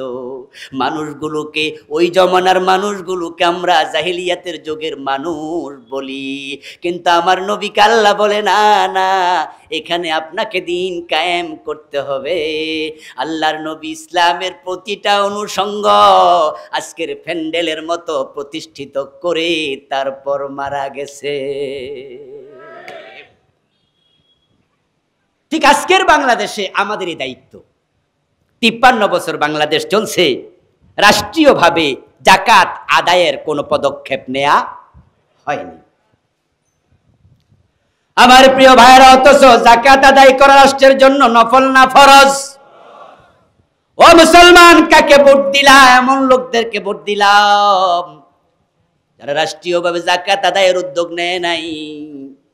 কিন্তু আবু বকরের দিকে তাকাও, সিদ্দিক আকবর যখন প্রেসিডেন্ট, একদল লোক যাকাত দিতে স্বীকার করলো, আবু বকর তাদের বিরুদ্ধে যুদ্ধ ঘোষণা দিলেন।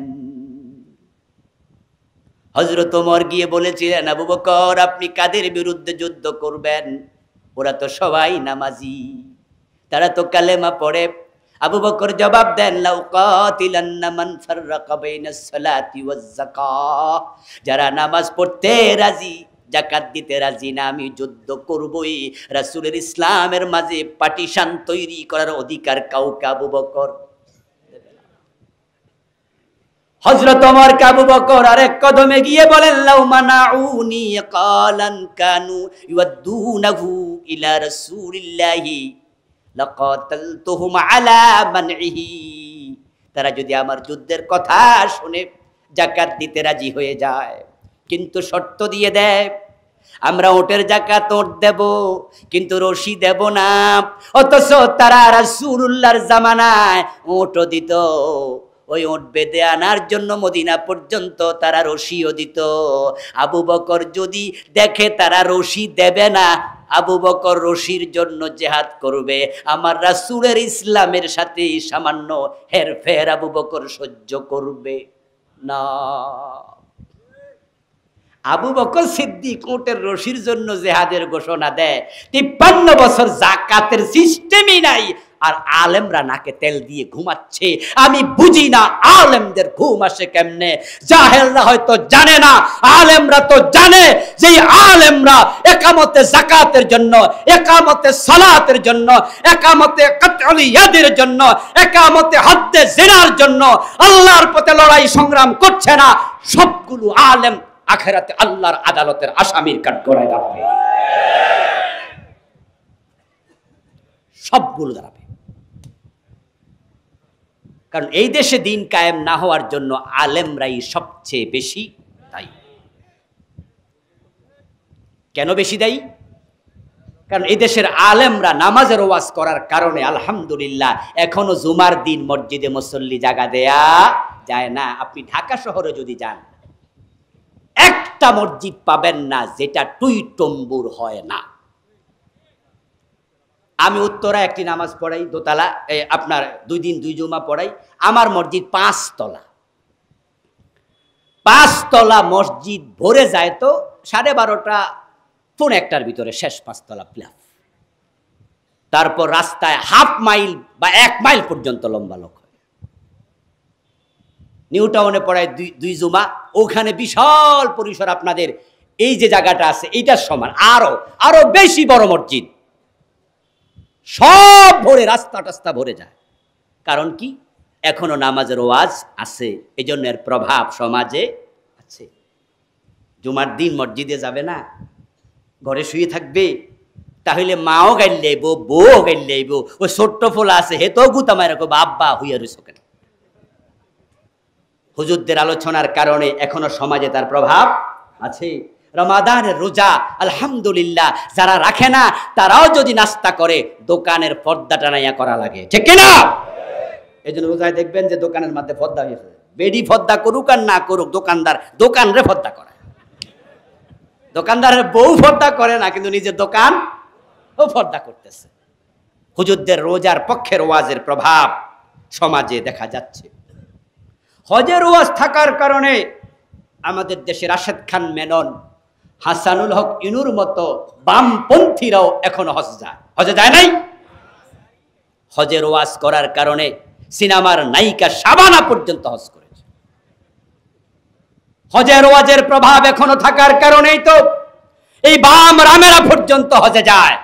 দিন কায়েমের ওয়াজ সমাজে কমে গেছে, আলেমরা ওয়াজ অনেকে ছেড়ে দিয়েছে, যার কারণে দিন কায়েম হচ্ছে না। আলেমরা যদি আগামী সপ্তাহ থেকে সবাই মিলে দিন কায়েমের কাজ শুরু করে দেয়, আমি মনে করি আগামী নির্বাচনে দেশে ইসলামের বিপ্লব হয়ে যাবে।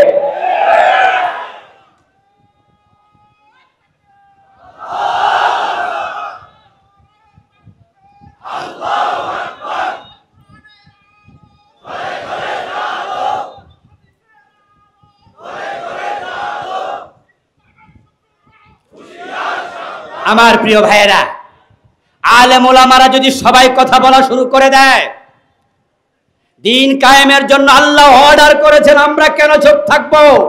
আলেমদের ইখতিলাফ পাশে ঠেলে দিয়ে আলেমরা যদি এই বিষয়ে ঐক্যমত্য হয়ে যায়, আলেমরা এক হলে জালেমরা লেজ তুলে পালিয়ে যাবে। হযরত উলামায়ে কেরামের খেদমতে আমার এবারের নসিহা, দুই হাত জোর করে আপনাদের কাছে নসিহা করছি, অনুরোধ করছি, কমপক্ষে এবারের নির্বাচনের আগে আলেমরা একমত হওয়া দরকার। জাতি দেশের আলেম দিকে তাকিয়ে আছে, কারণ তারা 53 বছরের বাংলাদেশ দেখেছে। ধর্মনিরপেক্ষ সংবিধান শান্তি দিতে পারেনি, জাতির সামনে স্পষ্ট হয়ে গিয়েছে সব দল দেখা শেষ, এবার ইসলামের হবে বাংলাদেশ।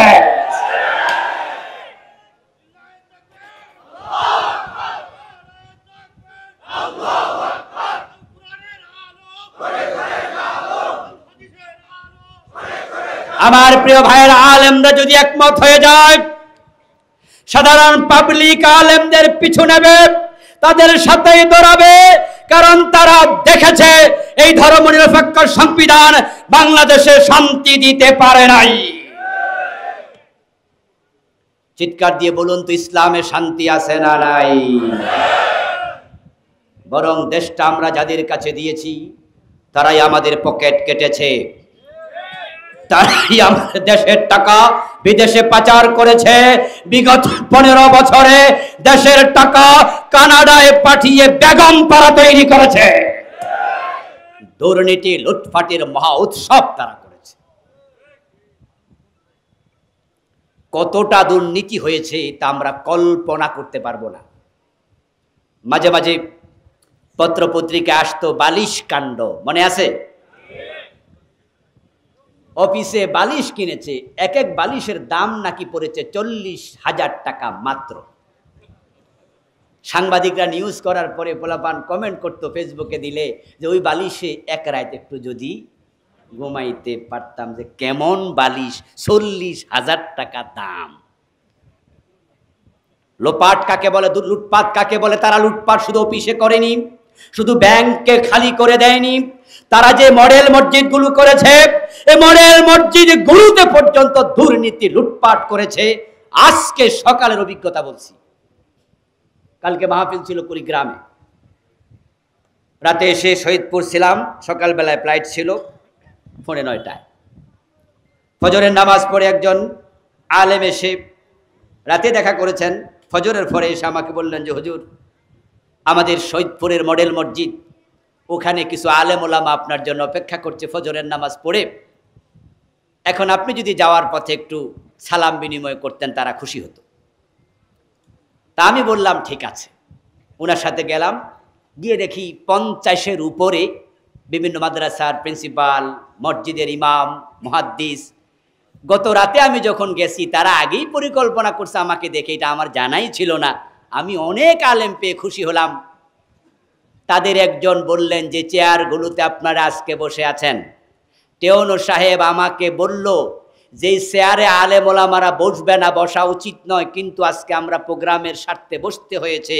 এর কারণ হচ্ছে এখানে 100টির মতো চেয়ার বানানো হয়েছে, 3-4টা টেবিল বানাইছে। যেই ঠিকাদার দায়িত্ব নিয়েছে সে বিল করেছে 60 লক্ষ টাকা। কাঠের চেয়ার কয়টা? এই যে বললাম মাত্র কয়টা? 100 চেয়ার আর 3-4টা কাঠের টেবিল, 60 লাখ টাকা বিল। টেওনো সাহেব বললেন যে আমি বলেছি এই বিল আমি পাস করাবো না, আপনার টেন্ডার বাতিল করা হবে।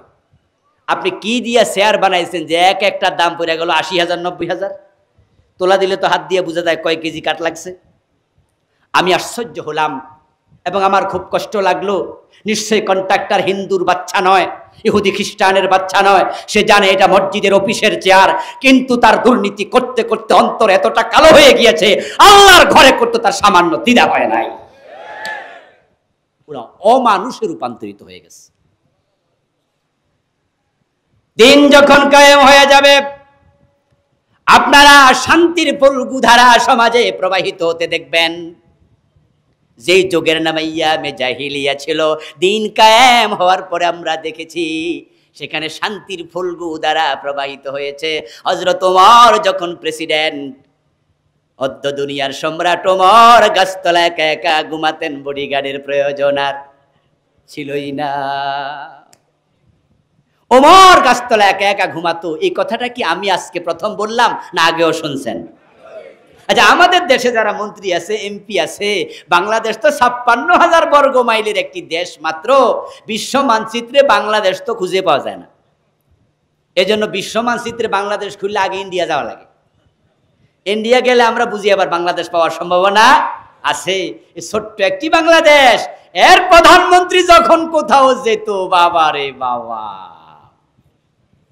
পুলিশের গাড়ি, সেনাবাহিনীর গাড়ি, বিজিবির গাড়ি, র্যাবের গাড়ি, শুধু র্যাব না, লগে কুত্তা সহ। কি ভুল বলেছি? ভুল বলেছি? ডগ স্কোয়াড পাঠিয়ে দিত। আরে বাবা রে বাবা, 5 দিন 7 দিন আগ থেকে কত গোয়েন্দাদের আনাগোনা। একা একা হাঁটতো না ভয়ে, মন্ত্রীরা হাঁটতো না, এমপিরা হাঁটতো না, আর অর্ধ দুনিয়ার সম্রাট ওমর গাছতলায় ঘুমায় থাকে, কোনো টেনশন নাই। কারণ শান্তি কাকে বলে ইসলাম দেখিয়ে দিয়েছে। সুবহানাল্লাহ। হযরত ফারুক আজম ওমর মদিনা থেকে 1000 কিলোমিটার পার হয়ে জেরুজালেম চলে গেলেন। সাথে একজন রাখাল, একজন বৃত্ত ওটের রশি টানবে, এছাড়া আর কোনো বডিগার্ডের প্রয়োজন নেই। ও দুনিয়ার মুসলমান, ইসলাম এমন শান্তি দিয়েছে।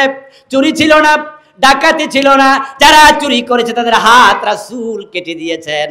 আর যখন হাত কাটা শুরু হয়ে যায়, কাটা হাত দেখে অন্য চোরেরা ভালো হয়ে যায়। ইসলাম বড় সুন্দর, বড় সুন্দর। মানুষের আইন দিয়ে শান্তি আসে না, তার প্রমাণ বাংলাদেশ। চোর ধরে ধরে জেলে দাও, আর যে চোর জেলে যায়, জেল থেকে বাহির হওয়ার সময় ডাকাত হয়ে বের হয়। যাওয়ার সময় কি ছিল? আর বাইর হওয়ার সময় ডাকাত। কারণ জেলখানা যাইয়া যাদের সাথে ছিল ওরা বড় বড় আল্লাহর ওলি। সৎসঙ্গে স্বর্গবাস, অসৎ সঙ্গে সর্বনাশ।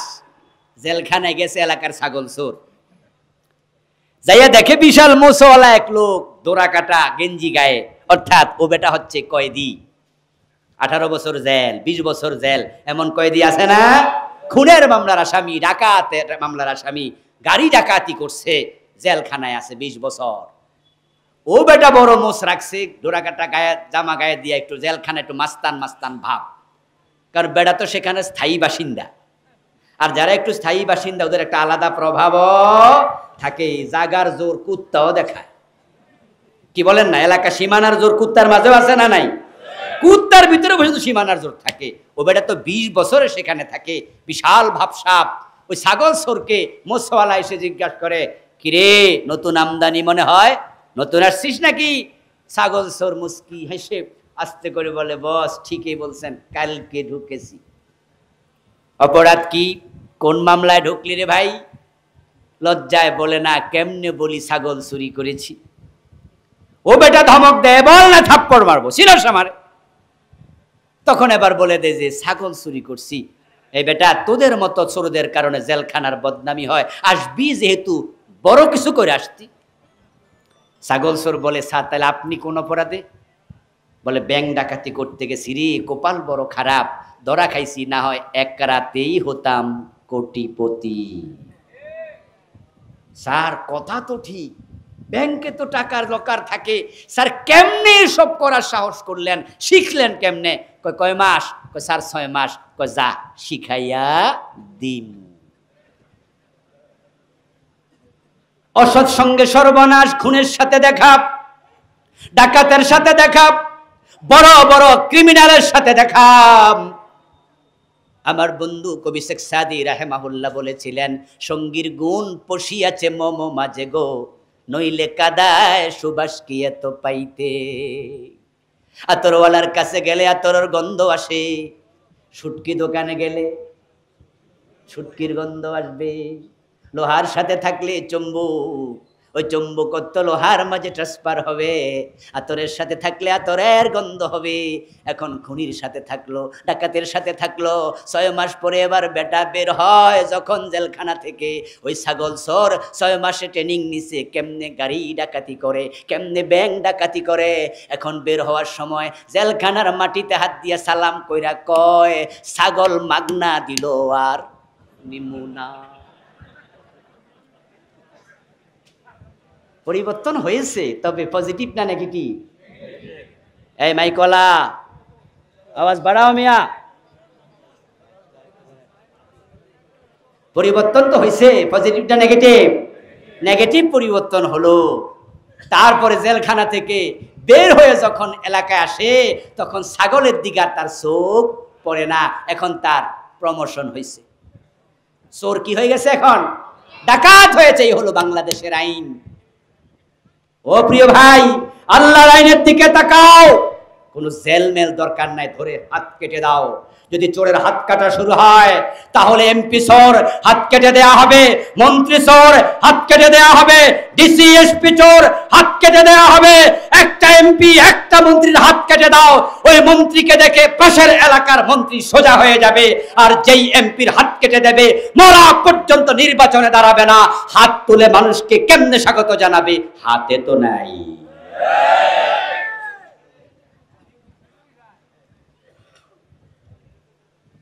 আর আমাদের দেশের যেই বড় বড় সুরগুলো দেশটাকে ফতুর করে দিল। আরে বাংলাদেশ, এত অনিয়ম, এত দুর্নীতি, এত করাপশন পৃথিবীর খুব কম দেশেই। আমরা এই ক্ষেত্রে সিরিয়াল 1 নম্বরের দিকে গেছি, সামনের দিকে না গাইলেও পিছনের দিকে 1 নম্বর। বঙ্গবন্ধু খুব স্বপ্ন দেখেই দেশটা স্বাধীন করেছিলেন। 7 মার্চের ভাষণে জীবনের ঝুঁকি নিয়ে তো বলেছিলেন, এবারের সংগ্রাম স্বাধীনতার সংগ্রাম। 7 মার্চে কি দেশ স্বাধীন হয়ে গেছিল নাকি? এই ঘোষণা যখন দেয় তখন দেশটা পাকিস্তানি ছিল। যদি দেশটা স্বাধীন না হতো, স্বাধীনতার ঘোষণার কারণে পাকিস্তানিরা বঙ্গবন্ধুকে রাষ্ট্রদ্রোহ মামলা দিত, হয়তো ফাঁসিতেও ঝুলাতো। তুই আমাদের দেশ ভাঙ্গার ষড়যন্ত্র কেন করছিস, তোকে বিচারের মুখোমুখি করা হবে। আমাদের শহীদ জিয়াউর রহমান যখন বেতার থেকে কালুর ঘাটে স্বাধীনতার ঘোষণা দিলেন, শহীদ জিয়া যখন ঘোষণা দেয়, তখন তিনি কিন্তু সেনাবাহিনীর মেজর ছিলেন। বলুন তো কোন দেশের সেনাবাহিনীর? তখন কি বাংলাদেশ হয়েছিল? হয়েছিল? তাহলে পাকিস্তানের সেনাবাহিনীর লোক হয়ে পাকিস্তান ভাঙ্গার ঘোষণা কেমনে দেয়? জীবনের ঝুঁকি নিয়েছিল। তিনিও জানেন যদি দেশটা স্বাধীন না হয়, তাহলে সেনা আইনে তাকেও ফাঁসিতে ঝুলানো হতে পারে, এবং সেটাই হয়তো হতো। যে বঙ্গবন্ধু দেশটাকে সোনার বাংলা হিসাবে গড়ে তোলার জন্য স্বাধীনতার ঘোষণা দিলেন, দেশটা স্বাধীনও হলো। মাত্র 1.5 থেকে 2 বছরের ব্যবধানে তার স্বপ্ন ভেঙ্গে খান খান হয়ে গেল। তিনি আফসোস করে বললেন, মানুষ পায় স্বর্ণের খনি, উনি পাইছে সোরের খনি। আফসোস করে বলেছিলেন, আমার ডানে চোর, বামে চোর, সামনে চোর, পিছনে চোর। তখন তো দল একটাই ছিল, এতে বোঝা যায় ওই দলের লোকেরা চোর, এটা বঙ্গবন্ধু নিজে বলেছেন। তখন কি বিএনপি ছিল? জাতীয় পার্টি ছিল? জামাত ইসলামকে ওপেন কাজ করতে পারছে? স্বাধীনতার সাথে সাথে জামাত ইসলাম নিষিদ্ধ, জামাত ছিল নিষিদ্ধ, বিএনপির জন্ম হয়নি, আওয়ামী লীগ জাতীয় পার্টির জন্ম হয়নি। বঙ্গবন্ধু বললেন, ডানে চোর, বামে চোর, সামনে চোর, পিছনে চোর। তোমার ডানে বামে কেডা ছিল? আমাদের দোষ দিবা কেমনে? তোমরা নেতাই তো বলছো তোমরা চোর, আর বাস্তবে যে চোর এটা তো 15 বছরে দেখাই দিয়েছে, ঠিক কিনা? দেশটাকে শেষ করে দিয়েছে। বঙ্গবন্ধু তার মন্ত্রীকে ডেকে বললেন, এই মন্ত্রী, 7.5 কোটি কম্বল এসেছে, আমারটা কই? মন্ত্রী জবাব দিলেন, স্যার আপনারটা দূরের কথা, আমারটাও নেই। এবার আপনাদের পালা, আপনারা একটু আওয়াজ দেন, সে চোরগুলো কি চোর আছে না ডাকাত হয়ে গেছে? এখন যারা দেশের টাকা চুরি করেছে তাদের হাত কাটা দরকার আছে না নাই? হাত কাটার জন্য হাত কাটার আইন দরকার আছে না নাই? হাত কাটার আইনের জন্য কোরআনকে সংসদে পাঠানো দরকার আছে না নাই? চোর ধরে হাত কাটা শুরু করে দাও, সোনার বাংলা হতে এক যুগ লাগবে না।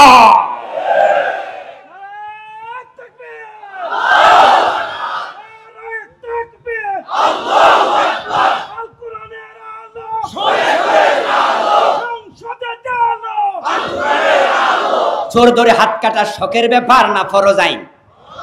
হাত কাটার আদেশ করেছেন কে? প্রিয় নবীজি সাল্লাল্লাহু আলাইহি সাল্লাম বলছেন, আমার মেয়ে ফাতেমা চুরি করলে তার হাতও কেটে দেয়া হবে।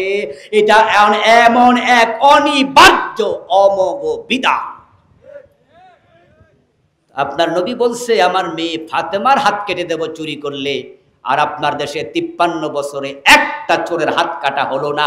আপনি আলেম নামাজি হই, আপনি ঘুমান কেমনে? ঘুমান কেমনে? ঘুমান কেমনে? قاتلوهم حتى لا تكون فتنة ويكون الدين كله لله। আমার আল্লাহ বলে কি, আর আপনি করছেন কি? দিন কায়েমের ব্যাপারে আমরা যেভাবে দায়িত্বহীন কণ্ঠে আলোচনা করছি, ওয়াজ করছি, জন্মের পর থেকে যখন বুঝ হয়েছে তখন থেকে শুনছি, তখন থেকে বলছি, এভাবে যদি আলেমরা বলা শুরু করে বিপ্লব এবারই হয়ে যাবে। সুযোগ এসেছে, সুযোগ আল্লাহ করে দিয়েছে, আল্লাহ দেয়া সুযোগ কাজে লাগানো দরকার আছে না নাই? এবারের বিপ্লব করেছেন স্বয়ং আল্লাহ। আগস্ট বিপ্লব কোন মানুষ করেনি। বৈষম্য বিরোধী ছাত্র আন্দোলনের তারা শেখ হাসিনা এই সরকার দেশ থেকে পালিয়ে যাক এটা একবারও বলেনি। তারা শুরুতে বলেছে কোঠা বিরোধী আন্দোলন, সংস্কারের আন্দোলন, বৈষম্য বিরোধী আন্দোলন। তারপরে মারামারি যখন শুরু হলো তারা বলল 9 দফার আন্দোলন। আরো যখন গুলি করলো মারলো তখন 9 দফা হয়ে গেল। কয় দফা? দফাটা কি সরকার পালিয়ে যাক না পদত্যাগ? কিন্তু আল্লাহ বলে না, তোরা কম চাইলি রে, তোদের চাওয়া ঠিক হয় নাই। তাদের পদত্যাগ না, তারা সীমালঙ্ঘনকারী, তারা জালেম, তারা 5 মে 7+17 আলেম হত্যাকারী, আল্লামা সাইদিকে হত্যাকারী, তারা আলেমের উপর জুলুমকারী, তারা চোর, তারা ডাকাত, তাদেরকে দেশ ছেড়ে করে দেওয়া হবে। আল্লাহ সেটাই করে দিয়েছেন। কারণ ছাত্ররা তো একবারও বলেনি দেশ থেকে চলে যান। ছাত্ররা বলছে পদত্যাগ করেন। তিনি গেলেন কেন? তাহলে বোঝা গেল তার কলবের মাঝে, কলিজার মাঝে ভয় ঢুকাইছে কে? এজন্য আমি বলছি এবারের বিপ্লবটা করেছে কে? ছাত্ররা ছিল ওসিলা মাত্র, পোলাপান ছিল আবাবিল পাখির মতো ওসিলা। পাথর ফাটাইছে কে? আবাবিল যখন পাথর ছেড়েছে, আবরাহাদের উপরে, তার সৈন্যের উপরে পাথর পড়েছে, তাফসীরে পাওয়া যায়। ওই আবাবিলের ছেড়ে দেয়া পাথর, ছোট্ট ছোট্ট পাথর, পাথর পড়েছে মাথায়, ভেদ করে ভিতরে ঢুকে পায়খানার রাস্তা দিয়ে বের হয়ে হাতির পিঠে পড়ে হাতি পর্যন্ত পেট ছিদ্র হয়ে মাটিতে পাথর ঢুকে গেছে। আবাবিল ছেড়েছে মাত্র, পাথরের বাকি কাজ করেছে কে? আল্লাহ। রমাইতা ইযা রমাইতা ওয়ালাকিন্নাল্লাহ রমা। এবারে বিপ্লব আল্লাহ ঘটাইছে, তাদের অন্তরে আল্লাহ ভয় ঢুকাইছে। আচ্ছা, যেই ওয়াকার বললেন ম্যাডাম ৪৫ মিনিটের বেশি সময় নাই, ওই ওয়াকারকে আমরা নিয়োগ দিছি? সেনাপ্রধান কে বানাইছে? উনি বানাইছে, উনার আত্মীয়, উনি বানাইলেন, উনার বিশ্বস্ত। সে বলতেছে চলে যান, ৪৫ মিনিটের বেশি সময় দেয়া যাবে না। আল্লাহ যখন চায়, আল্লাহ জালেমকে দিয়েও তার দেশ, তার ইসলামকে হেফাজত করে। ইন্নাল্লাহা লা ইউআজ্জিদু দীনাহু বিররাজুলিল ফাজির, রাসূল এটা বলে গেছেন। কখনো কখনো আল্লাহ পাপাচারীকে দিয়েও তার ইসলামকে সহযোগিতা করে। তো যে আল্লাহ এবার সুযোগ দিলেন ৫ই আগস্টের বিপ্লবের পরে, আলহামদুলিল্লাহ মানুষের বানানো সংবিধান এখন অনেকটাই কার্যকর। ইসলাম আসার সুযোগ আল্লাহ করে দিয়েছেন। সংবিধানের অনেকগুলো ধারা বর্তমানে মুলতবি, যেমন প্রধানমন্ত্রীর যে ধারাটা সংবিধানে আছে ওটা চলমান না মুলতবি? মন্ত্রী পরিষদের ধারা যেগুলো আছে চলমান না মুলতবি? ৩০০ এমপির যে ধারাগুলো আছে চলমান না মুলতবি? এমনই অনেক ধারা মুলতবি আছে। এখন আমরা যদি একমত হয়ে যাই, পুরা সংবিধানটাকে মুলতবি করে সরাসরি আল্লাহর কোরআনকেও সংবিধান বানানো এবার যাবে। আচ্ছা, দিন যদি কায়েম হয়ে যায়, আমাদের লাভ না লস? আমাদের লস আছে নাকি? আমাদের লাভ আর লাভ, এমন লাভ হবে যেটা কল্পনাও করতে পারেন না। গোলাপ ফুলের সৌন্দর্যের কথা যদি কোনো কবি লেখে, কোনো গল্পকার গল্প অথবা ঐতিহাসিক উপন্যাসিক সুন্দর করে বুঝিয়ে দেয়, গোলাপ ফুলের পাপড়িতে সৌন্দর্য আছে, কাছে নাকের কাছে নেও গন্ধ আছে, চাপ দিলে আতর বের হবে। আর ওই গোলাপ যদি কলিতে থাকে, শুনলে কি বোঝা যায় যে সৌন্দর্য কেমন? মিষ্টির স্বাদ পেয়ালার ভিতরে রেখে বোঝা যাবে না, গালে দিতে হয়। গোলাপ ফুলের সৌন্দর্য দেখতে হলে বিকশিত হতে দিতে হয়। গোলাপ যখন ফুটে যায়, তার পাপড়ির সৌন্দর্য চোখ জড়িয়ে যায়, নাকের কাছে নিলে গন্ধে মন জড়িয়ে যায়, চাপ দিলে আতর বের হয়, কলিতে থাকলে হয় না। ইসলামের সৌন্দর্য দেখতে চাও, কোরআনের সৌন্দর্য দেখতে চাও, সমাজে কোরআন কায়েম করো, সৌন্দর্য দেখতে পাবে। কিন্তু এখন তো মসজিদের বারান, মসজিদের তাকের মাঝে গিলাপের ভিতরে আছে, ওই গিলাপের তাকে রাখা কোরআনকে সংসদে এবার ঢুকাতেই হবে। রাজি আছেন? রাজি আছেন? এবার দিন কায়েমের জন্য ঐক্যবদ্ধ হয়ে কাজ করতে রাজি আছেন? সব একতলাপ ভুলে যান, একতলাপ পাশে রেখে দেন। আমরা আমিন কেউ জোরে বলি, কেউ আস্তে বলি, কেউ বুকের নিচে হাত বাঁধি, কেউ উপরে বাঁধি, কিন্তু দলিল কোরআন হাদিসেই খুঁজি। প্রশ্ন করি, ভাই আপনি আমিন জোরে বলেন কেন? বলে হাদিসে আছে। আপনি আস্তে বলেন কেন? বলে এটাও হাদিসে আছে। তাহলে দলিল খুঁজি কোথায়? কোরআন হাদিসে। কোরআন নিয়ে কোনো একতলাপ আছে? হাদিস নিয়ে কোনো একতলাপ আছে? তো যেটা নিয়ে একতলাপ নাই সেটার কথাই তো এতক্ষণ বলছি। সব আলেম একতলাপ ভুলে গিয়ে এক হয়ে যাও। আল্লাহ তুমি এক হওয়ার তৌফিক দাও, বলেন আমিন। হাযা মা ইনদি ওয়াল ইলমু ইনদাল্লাহ আলাইহি তাওয়াক্কালতু ওয়া ইলাইহি উনীব। প্রিয় ভাইরা, প্লিজ উঠবেন না, আমরা একসাথে যেতে চাই। আমার লেখা কিছু বই আছে, স্টলে আছে, আমার গাড়িটাতেও আছে। 7টি বই আমি লিখেছি, আলহামদুলিল্লাহ। বইগুলো আপনারা সংগ্রহ করবেন।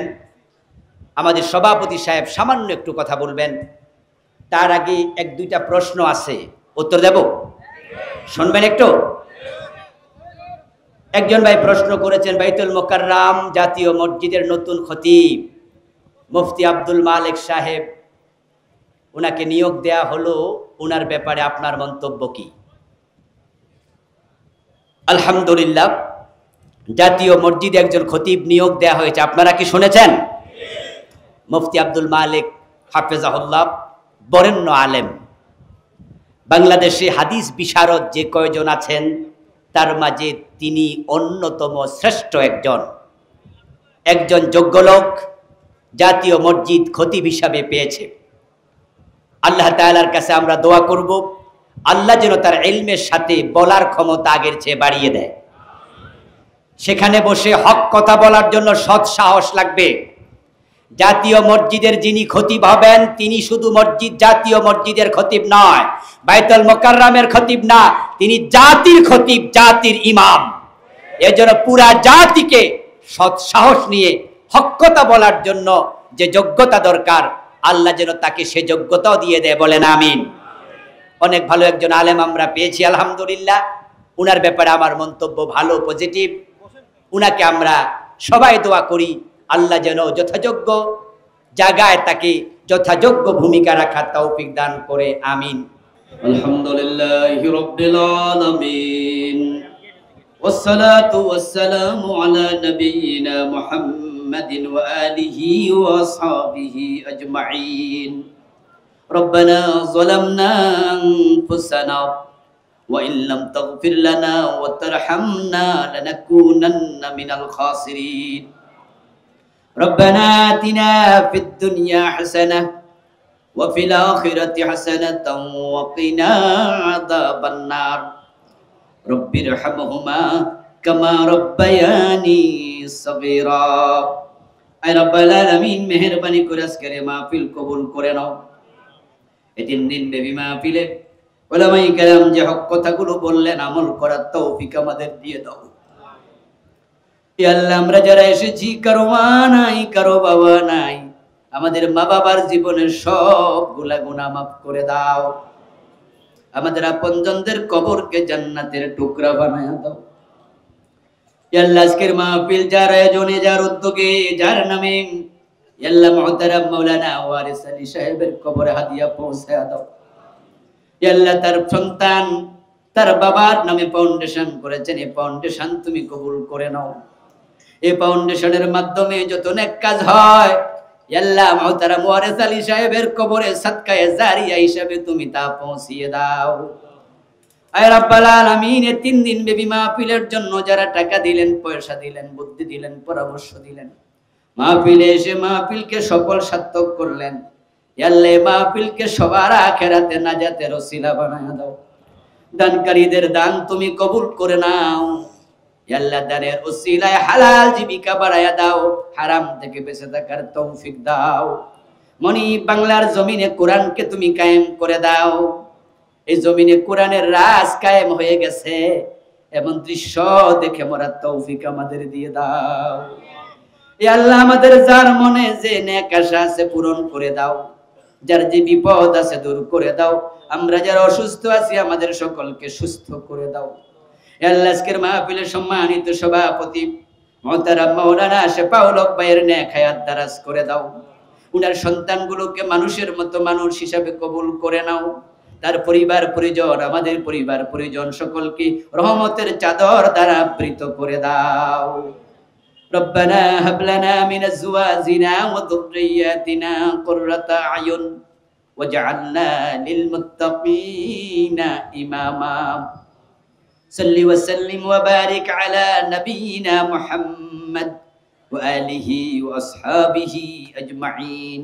সুবহানা রাব্বিকা রাব্বিল ইজ্জাতি আম্মা ইয়াসিফুন ওয়া সালামুন আলাল মুরসালিন ওয়ালহামদুলিল্লাহি রাব্বিল আলামিন।